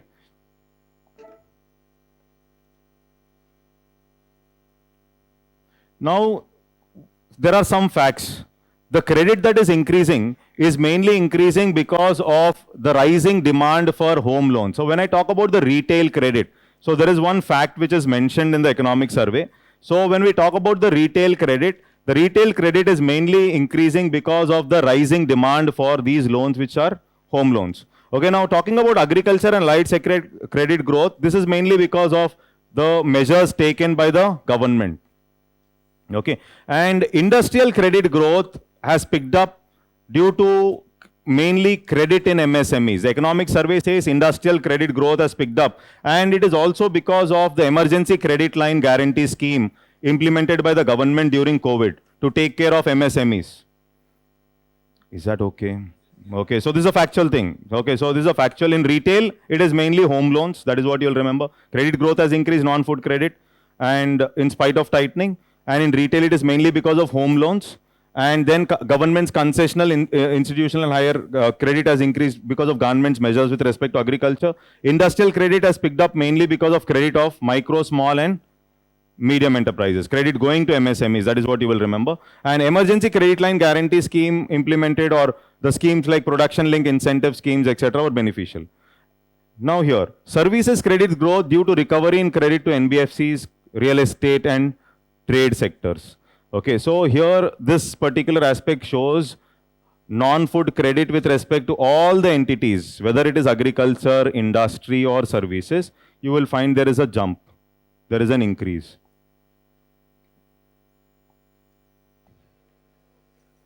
Okay.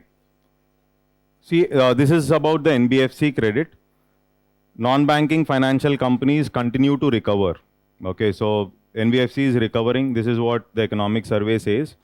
Okay, and NBFCs deployed the largest quantum of credit from their balance sheets to the industrial sector, followed by retail, services, and agriculture. If at all a fact has to be asked. Okay, so this is a fact. NBFCs deployed the largest quantum of credit from their balance sheets to their industrial sector, followed by retail, services, and agriculture. Okay, so that is a fact which you will remember. That is what we get to know from here, 37.5. And okay, so increasing credit disbursements by NBFC. This graph shows about increasing credit disbursements by NBFC.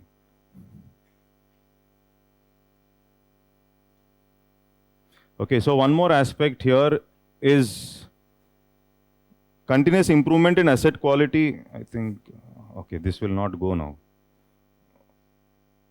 Okay, so no problem. See here, continuous improvement in asset quality is seen in the declining NPA ratio. This is for the NBFCs. Okay, so NPA is going down even for NBFC. This is what is understood from this graph. Okay, so NPA is reducing. Okay, September 2022, you can observe NPA is going down. Gross overall, NPA is going down. Okay, so that is one observation here.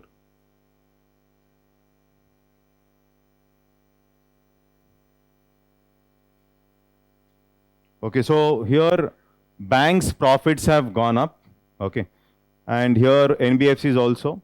So capital position of NBFCs remain robust with the capital adequacy ratio of around 27. I mentioned this in the starting. Okay, and well above the regulatory requirement. And return on assets. Okay, so basically profits, return on assets have increased. Okay, so for the NBFCs as well. So this is one observation here. And see here, NBFC's performance and recouping return on assets is robust capital formation. So this is something very clear from this graph, okay, that there is NBFCs have improved. This is what this particular graph is going to mention. Okay, so better we'll take a break, then we'll fix this off. Yes. Okay. So there is this aspect here. Listen. The improvement in banking sector was mentioned here, and that was also because of IBC. This is what the economic survey says. So insolvency and bankruptcy code. So here two things we will try to understand. Okay, so one is here, this reform enacted in 2016, it has pushed in various laws relating to the insolvency resolution of the business firms. It lays down a clear-cut and faster insolvency proceedings to help creditors such as banks recover dues, etc. Now, the one thing what insolvency economic survey talks about IBC is, it is not much keen with respect to aspects like haircuts. Okay, it says haircuts is not a main factor which will talk about the efficiency of IBC. Okay, so what is this haircut?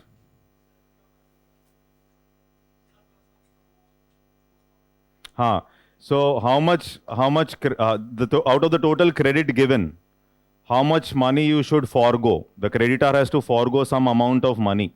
Okay, so that is what is called as the haircut. Okay, the creditor has to forego some amount of money. Okay, so here this economic survey talks about corporate resolution procedures, and it also gives some data. It also gives some data about which entities or which industries, etc., are more stuck. For example, when we talk about real estate, maximum of ongoing resolution procedures are there with real estate. Okay, some data is given.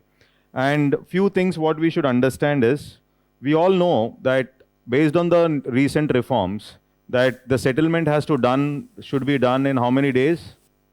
330 days. According to the new norms, the settlement has to be done within a span of 330 days. Economic survey says we are on the right track. So it mentions somewhere around 530 days or less than almost like 2 years as a positive aspect for resolution. Insolvency bankruptcy resolution is happening within a span of 2 years. So the resolution procedure is getting completed within a span of 2 years. Are you able to get this? Okay, this is one important aspect which economic survey talks about. Second important aspect you should be knowing is there were a lot of amendments which were brought in with respect to IBC. For example, 2018 amendment was there, 2020 again.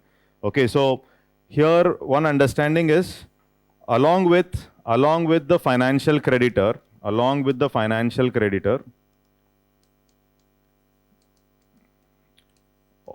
or the operational creditor, financial creditor, operational creditor, okay, as well as the debtor. It can be a corporate company, it can be a corporate entity, can take up the insolvency resolution, can take up the case to the, these tribunals, no? One is the DRT and NCLT, isn't it? Okay, so any of these three can take the case to the NCLT. Okay, so this is one thing. Earlier in 2016, operational creditors were not given much of importance. But later on with the amendments, even operational creditors are given sufficient importance when it comes to IBC. This is also one more important aspect which you should be understanding. Operational creditor, okay, he is a secured creditor. He is a secured creditor, okay, because they keep some security for giving loans, banks, etc. Okay. Operational creditor, not so secured, obviously not secured, but they can also take the case and go, not secured creditor. So during COVID pandemic, there were some comments made that insolvency bankruptcy code is not doing well, and especially companies like Videocon, etc., there were haircuts up to 95%. But what government specifically says is, this haircut we cannot say as a mechanism for deciding the efficiency of insolvency bankruptcy code, because beforehand you decide, no, that if we want to go ahead with this procedure, the creditor would have accepted that we will be able to accept so much. Okay, so we'll be accepting something like 10% of the credit amount or 30% of the credit amount, whatever it is decided beforehand, and then you go for the resolution. So when you're going for the resolution, the efficiency of resolution is out of the total amount you said you want to recover, if you are able to recover something close to it, then the insolvency resolution procedure is efficient. So this is what economic survey clearly mentions. Are you able to follow? Okay, so you'll decide on the amount to be recovered. If they have already accepted for a haircut, they have already accepted to forego certain amount of money. So that should not be the criteria for deciding the efficiency of IBC. Okay, so this is what you'll observe here. Okay, so reforms are enacted. Insolvency is a situation where individuals are unable to repay their outstanding debt, and bankruptcy is a basic procedure to recover. Now this word can come up in exam, haircuts. So haircuts are defined as the losses incurred by the creditors, banks in this case, on resolving the bad debts or the stressed assets. Okay, so this term can come up in the exam with respect to insolvency and bankruptcy code. Now here, ease of doing business. IBC will also help in ease of doing business, facilitating the process of exit. Okay, so ease of doing business, one of the important aspect is easy exit here. So IBC has facilitated the exit of distressed firms, thereby allocating scarce economic resources towards more productive use. So obviously banks' NPAs also have decreased. This is what the economic survey says, because of the efficiency of IBC. Okay, so here this is basically the corporate resolution procedures. How many resolution procedures are closed and how many are ongoing. Okay, so this is what this box talks about. Now what becomes important for us? We are not so keen with respect to this diagram. Here 5,893 corporate insolvency processes had commenced, of which 67% have been closed. Okay, so 67% is a decent aspect when we talk about insolvency. And the recovery rates were almost like 33%. So 33% recovery rate is a decent rate when we talk about India's case. But because in India, recovering bad loan was never more than 10 to 11%.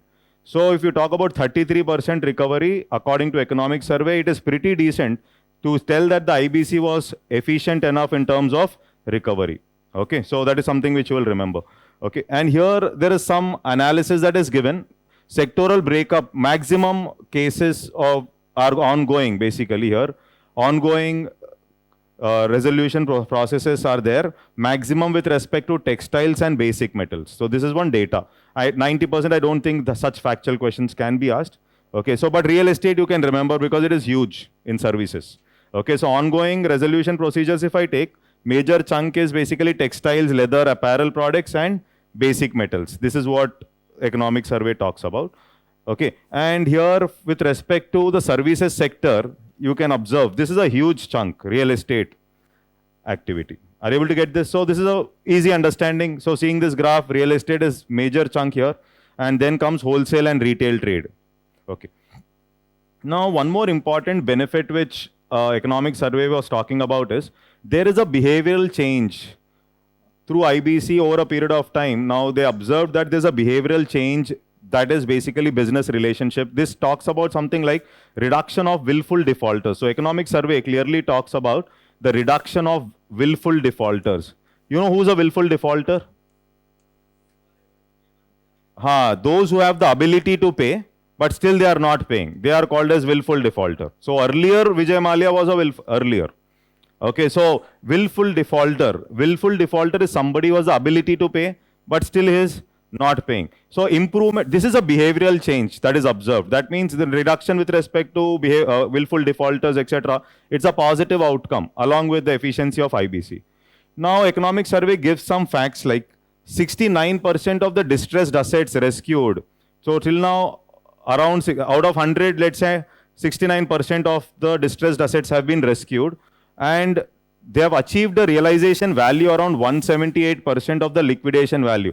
So you have assumed that the liquidation value is something like some 1,000. You have achieved the realization was something like 178% of the liquidation value. So this is something like a positive aspect which is mentioned. Of course, for mains probably we can use it, but in prelims I don't think we can use this data anywhere. Okay, and 92% of the value realized under the liquid, almost 92% of the value is realized, and nowhere it is talking about haircuts. Okay, so 92% of the value is realized under the liquidation process. This is what economic survey is mentioning. This is a data which I can use in IBC when I'm talking about positives of IBC. So when I talk about positives of IBC, I can say 33% of the cases, there was 33% recovery rate, and all these years the recovery is almost less than 11 to 12%. So which is an aspect of success of IBC. And second, I can say 69% of the distressed assets have been rescued through this process of IBC. This is something like a data which I will use to support IBC when I'm writing mains, obviously. Okay, so here IBC recovered the highest amount for the scheduled commercial banks. This is suppose he's asking, so IBC, there can be a statement in the exam saying that IBC recovered the highest amount for the scheduled commercial banks with respect to its bad loans. Then definitely answer is yes. This is what economic survey says, and this is what the table says. IBC was the most efficient entity which recovered maximum amount of money. Okay, so the total amount recovered by scheduled commercial banks under IBC has been the highest compared to the other channels which were there earlier. Okay, and one more important aspect which I have mentioned is time period of resolution after IBC, time period of resolution of loans after IBC is implemented is now around 530 days. Okay, so this is pretty decent. Okay, so of course we have targeted 330, but at least it is less than 2 years. This is what is the aspect. So a big achievement from the past, because earlier it was around how many years? 8 to 10 years. So that means the time-bound mechanism, you know that, no? Earlier it was 180 plus 90, 270, then 330. And in the newspapers in 2019, they were saying it was going around 772 days as well. Okay, but again, now you're talking about overall figures, you're saying it is 530 days, which is pretty decent, less than 2 years. And here it was almost like 8 to 10 years earlier, before IBC. I hope it is clear. Okay. So this is a table which gives the same aspect. This is about the recovery. IBC has recovered the maximum. Okay, so IBC has recovered the maximum. This is what the table talks about for the scheduled commercial banks. Okay. Now, talking about the stock markets. So the term short selling can be a prelims area, obviously. A simple question like, what is short selling? What happens in short selling? Okay, so I'll talk about it after 5 minutes. Now see here. So here, developments in the capital market. Now, one observation is, large number of small and medium enterprises coming out with the public offer, though fund mobilization has been not so high through IPOs. Okay, so that means they were ready at least. There was some confidence. There was that confidence that was there.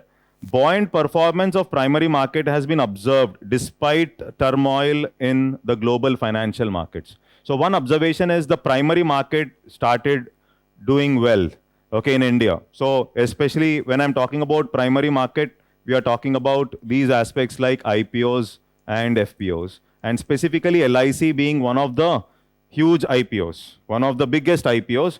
Of course, now we are not happy with LIC, those who have purchased, but LIC IPO was a huge IPO. Okay, so this is what is clearly mentioned. So LIC IPO, largest IPO ever in India and the 6th biggest globally. And that was done during this period, which indicates that the primary market was doing well. Primary market means you're buying shares directly from the company. You're buying shares directly from the company. So debt, under activity in public debt issuances, more than that compensated by the private debt placement. So what we observe is in the debt segment, it is the private entity which was performing better than the public. Okay, so they were involved more. So the number of private debt placements increased by 11%, while resources mobilized increased by 6%. So this indicates that the private debt placement increased by 11%. Now, when I ask you a simple difference, what is the basic difference between a public issue and a private placement?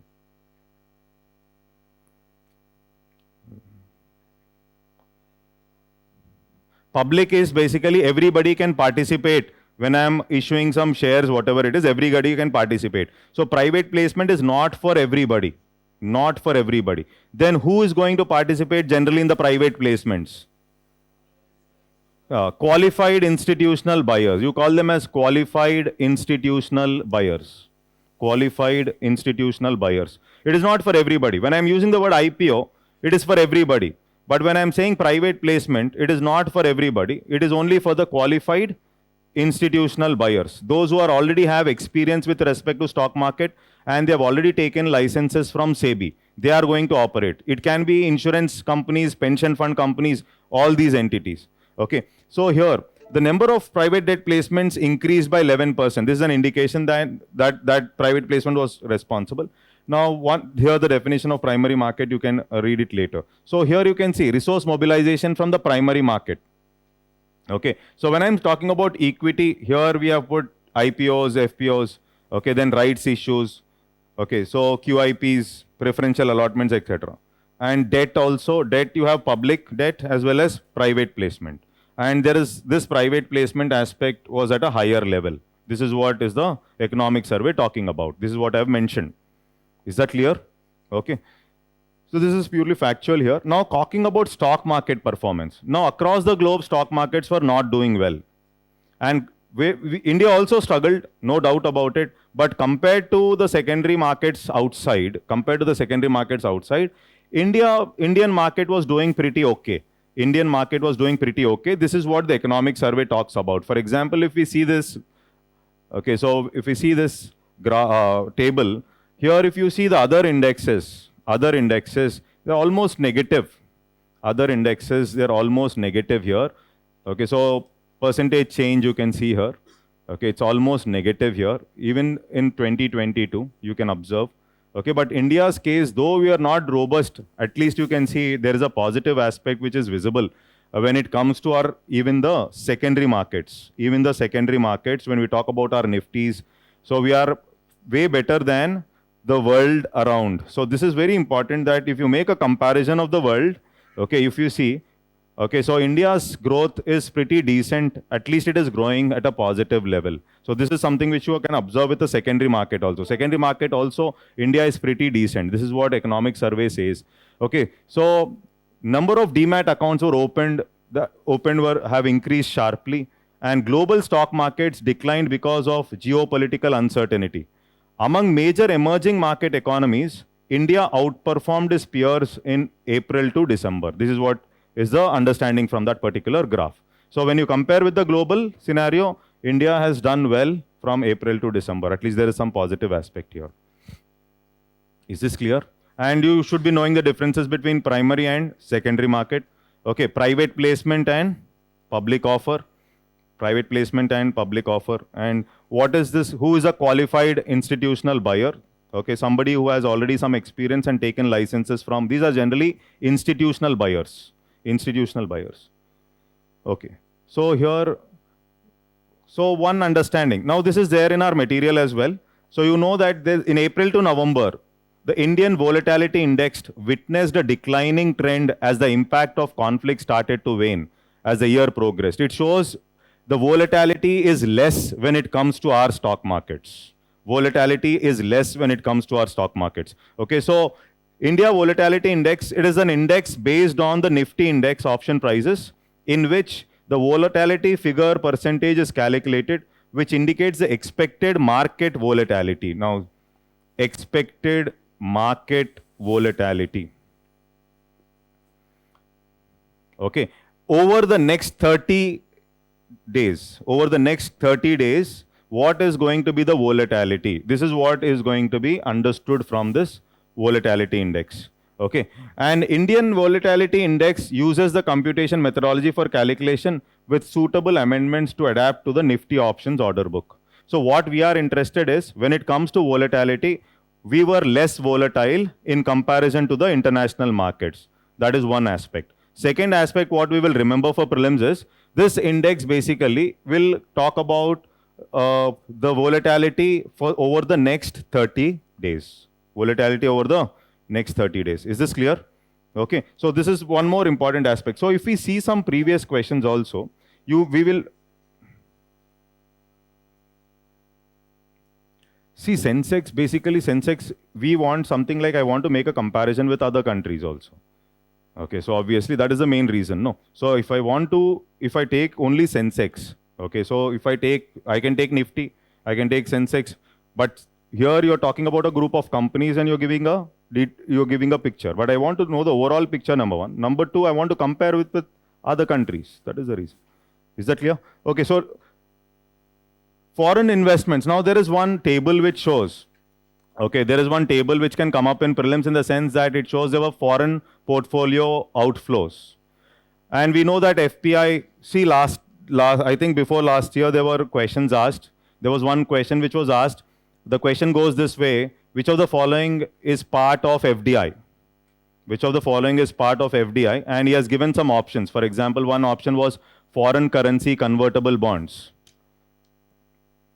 You have seen that question. Okay, foreign currency convertible bonds, which is called as FCCB. Okay, so FCCBs are seen as part of FDI. Okay, so foreign currency convertible bonds. And then they asked FIIs with certain restrictions. FIIs with certain restrictions. So that means you should be knowing FII. If this investment is going above 10% in a particular entity, you henceforth call it as what? FDI. FDI. So this is FII with certain restrictions. That was a question. And then he was also asking about NRE deposits, etc. That was also one of the options, which is not. So like this, there can be questions in the exam. So this was one question which they have asked. Now when I talk about portfolio investment, so portfolio investment is definitely not FDI.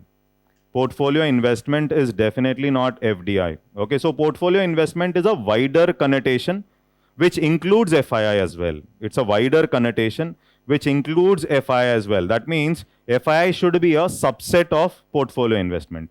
FII should be a subset. Okay, so if this is FPI, okay, so if I say this is FPI, then FII is a major chunk. FII is a major chunk of FPI, portfolio investments. Is that clear? Okay. And they include other investments like qualified foreign investments, etc. All that is part of portfolio investments as well. But the major chunk of portfolio investment is FII. Okay. Now here, strong macroeconomic fund. FDI is not part of FPI. or FDI is not part of FPI? Already UPSC asked this question. Okay, earlier. FDI is not part of FPI, remember. Foreign direct investment. But another question that was asked is FI with certain conditions.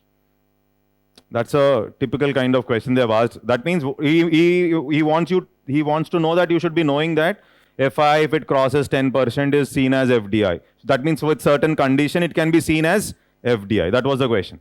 Okay, but remember, FDI is not FPI. FDI is not FPI. Is that clear? Okay. So here, global economic factors such as inflationary pressures, monetary tightening by central banks, and recessionary fears in advanced economies, specifically inverted bond yields in US, exerted pressure on FPIs to sell in Indian markets. Okay. So the overall net investments by foreign portfolio investors during 23 registered an outflow.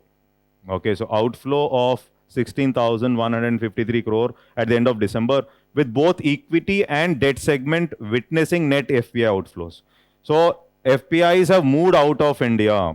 This is what is the understanding from the table. That is what you will remember. FPIs have moved out of India. So if you see this table here, monthly FPI net investments movement outside. Okay, total you can see minus 16,153. So there was net FPI outflow. This is what you can observe. Both debt as well as equity. Both debt as well as equity. This is the understanding. So one statement can be about FPI. Another statement can be about the FPI outflows or something.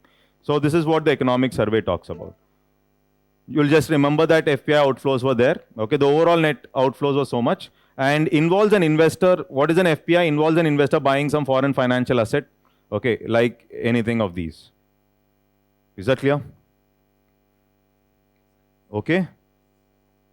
Many are tired. No, very good. Okay, now talking about US all cryptos. Okay, cryptos. Are cryptos a legal tender? No. First question, obviously. Second question, is legal tender and fiat money same? No. What is the difference? Huh? Legal tender is backed by asset. My question is very simple. UPSC asked a question already about a legal tender. Isn't it? Okay. I am asking you what is the difference between a fiat and a legal tender. Now, crypto is not a legal tender.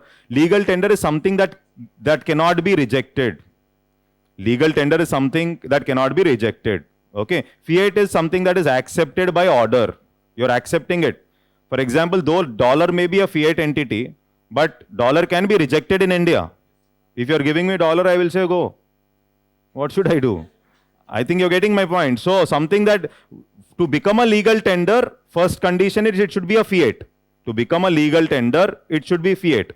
But just because something is a legal tender, so just because something is a fiat, that doesn't mean that it should be a legal tender. During demonetization, okay, so those 500 and 1,000, yes or no?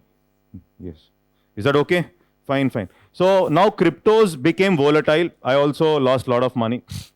So I have this experience in crypto.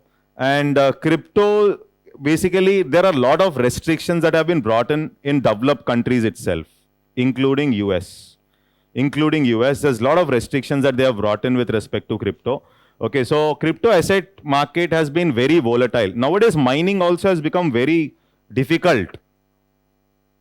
6-7 computers you have to put and mine and mine and mine, it's not coming. Okay, so huge energy consumption, not so easy now. Okay, so yeah. So earlier we planned to put up some computers and mine. Okay, so now we understood you can't do anything. Okay, so crypto asset market has been very volatile with its total valuation swinging from almost 3 trillion to 1 trillion in 2023. Almost swing.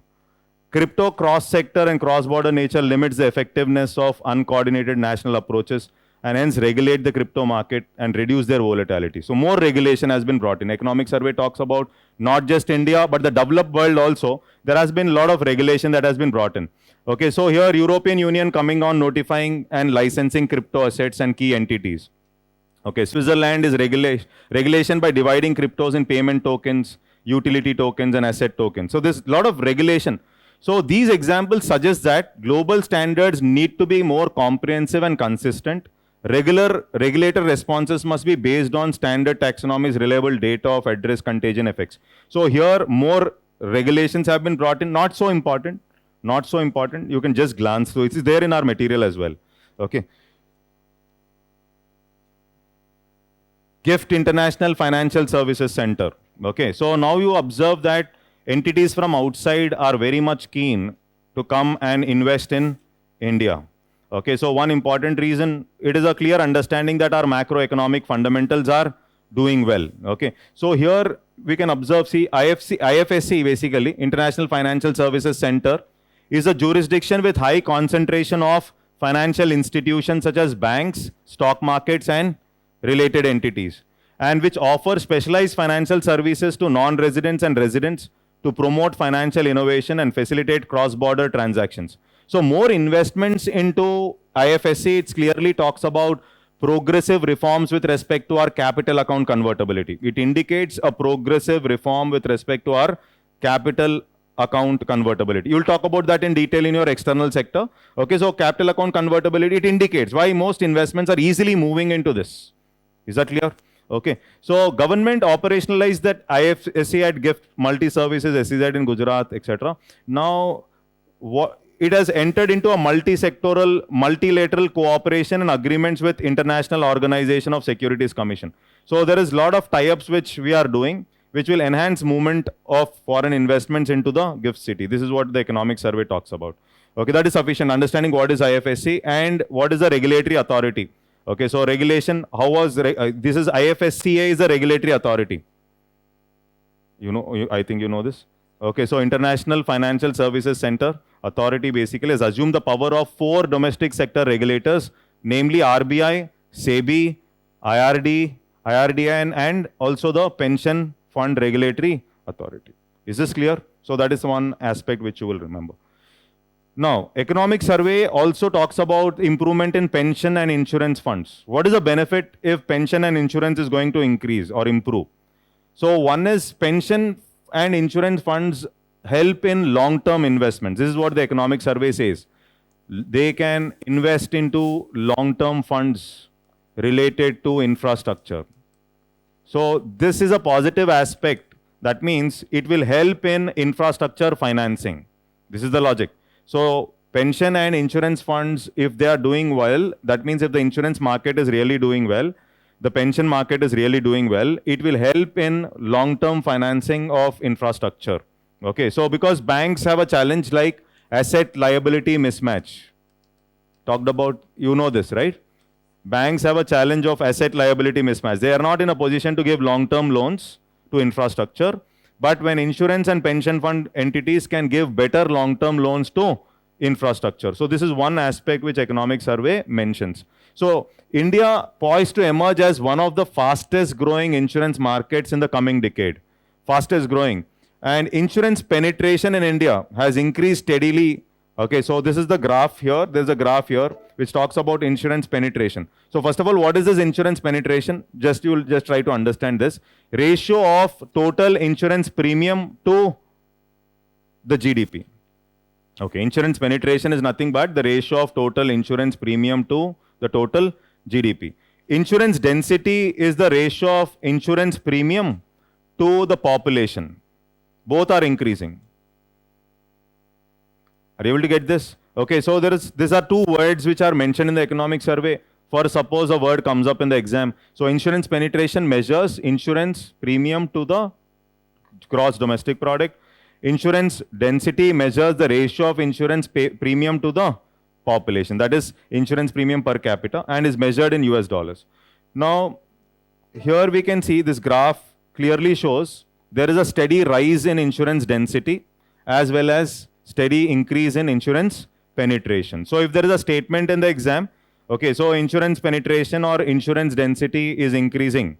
Okay, so then that statement should be right, obviously, because of this graph. Is this clear, everybody? Okay, a simple graph is given. So here some data is given. Life insurance penetration in India, you can see here, life insurance penetration in India was 3.2% in 2021, almost twice more than the emerging markets and slightly above the global average. Okay, so this is what the survey says. Insurance density in India has increased from 11.1 US dollars in 2001 to 91 US dollars in 2021. There is an increase with respect to insurance density. Is that okay? Understood. So it's factual. You just have to remember or just have to read once. That's all.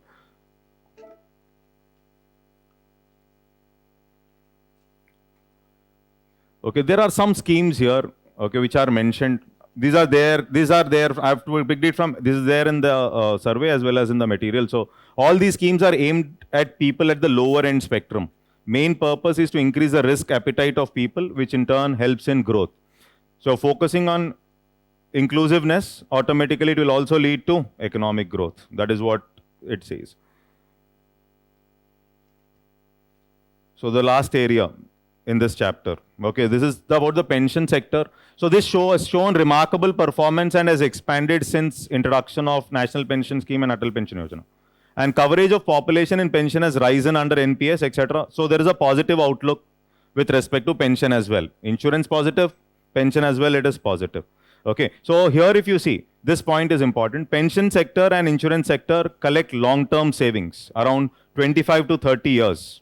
They collect long-term savings. You're putting money for a long-term period, okay, which is a very favorable aspect for financing long-term investments like industries, infrastructure, etc. Unlike the banking system, the pension and the infrastructure is more better off in funding or financing infrastructure. Infrastructure, is that clear? You'll be reading that, right? So now outlook here, if you see, there is a resilience in the domestic financial system, which is clearly visible. One is the healthy balance sheet, clearly visible.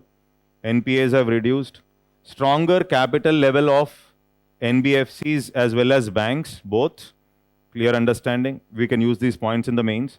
There is a demand for bank credit, which is a clear indicator, a positive indicator for investment as well as economic growth. India can stay positive with respect to this aspect, definitely. And that is a clear sign of revival of investment cycle. This is also I've mentioned in the beginning. So something like 34% is also 4% increase or 3.8% increase is also pretty decent with respect to increase in the investment. Is that clear? Okay. And then IBC mechanism, ease of doing business as well as easy exit mechanism. Ease of doing business as well as easy exit. So this is a positive aspect. There is a resilience of the domestic financial system. It is clearly reflected in the economic survey through these aspects. Healthy balance sheets, appropriate capital maintenance by NBFCs and banks, demand for bank credit indicating positive aspect towards growth. So investments will flow. And then signs of revival of investment cycle clearly visible. Okay. And along with that, even the IBC is performing well. IBC is performing well. Along with that, even the stock market is also doing well. Equity markets are doing well. Okay, so in comparison to other countries. Okay, and here you can see India is one of the fastest growing insurance markets in the world. This is also an aspect here. Expected to be among top 6 in insurance market by 2032. Increase in FDI limit for insurance companies is likely to facilitate an increased flow of long-term capital. So this is about the chapter. Is this okay till here? Yes.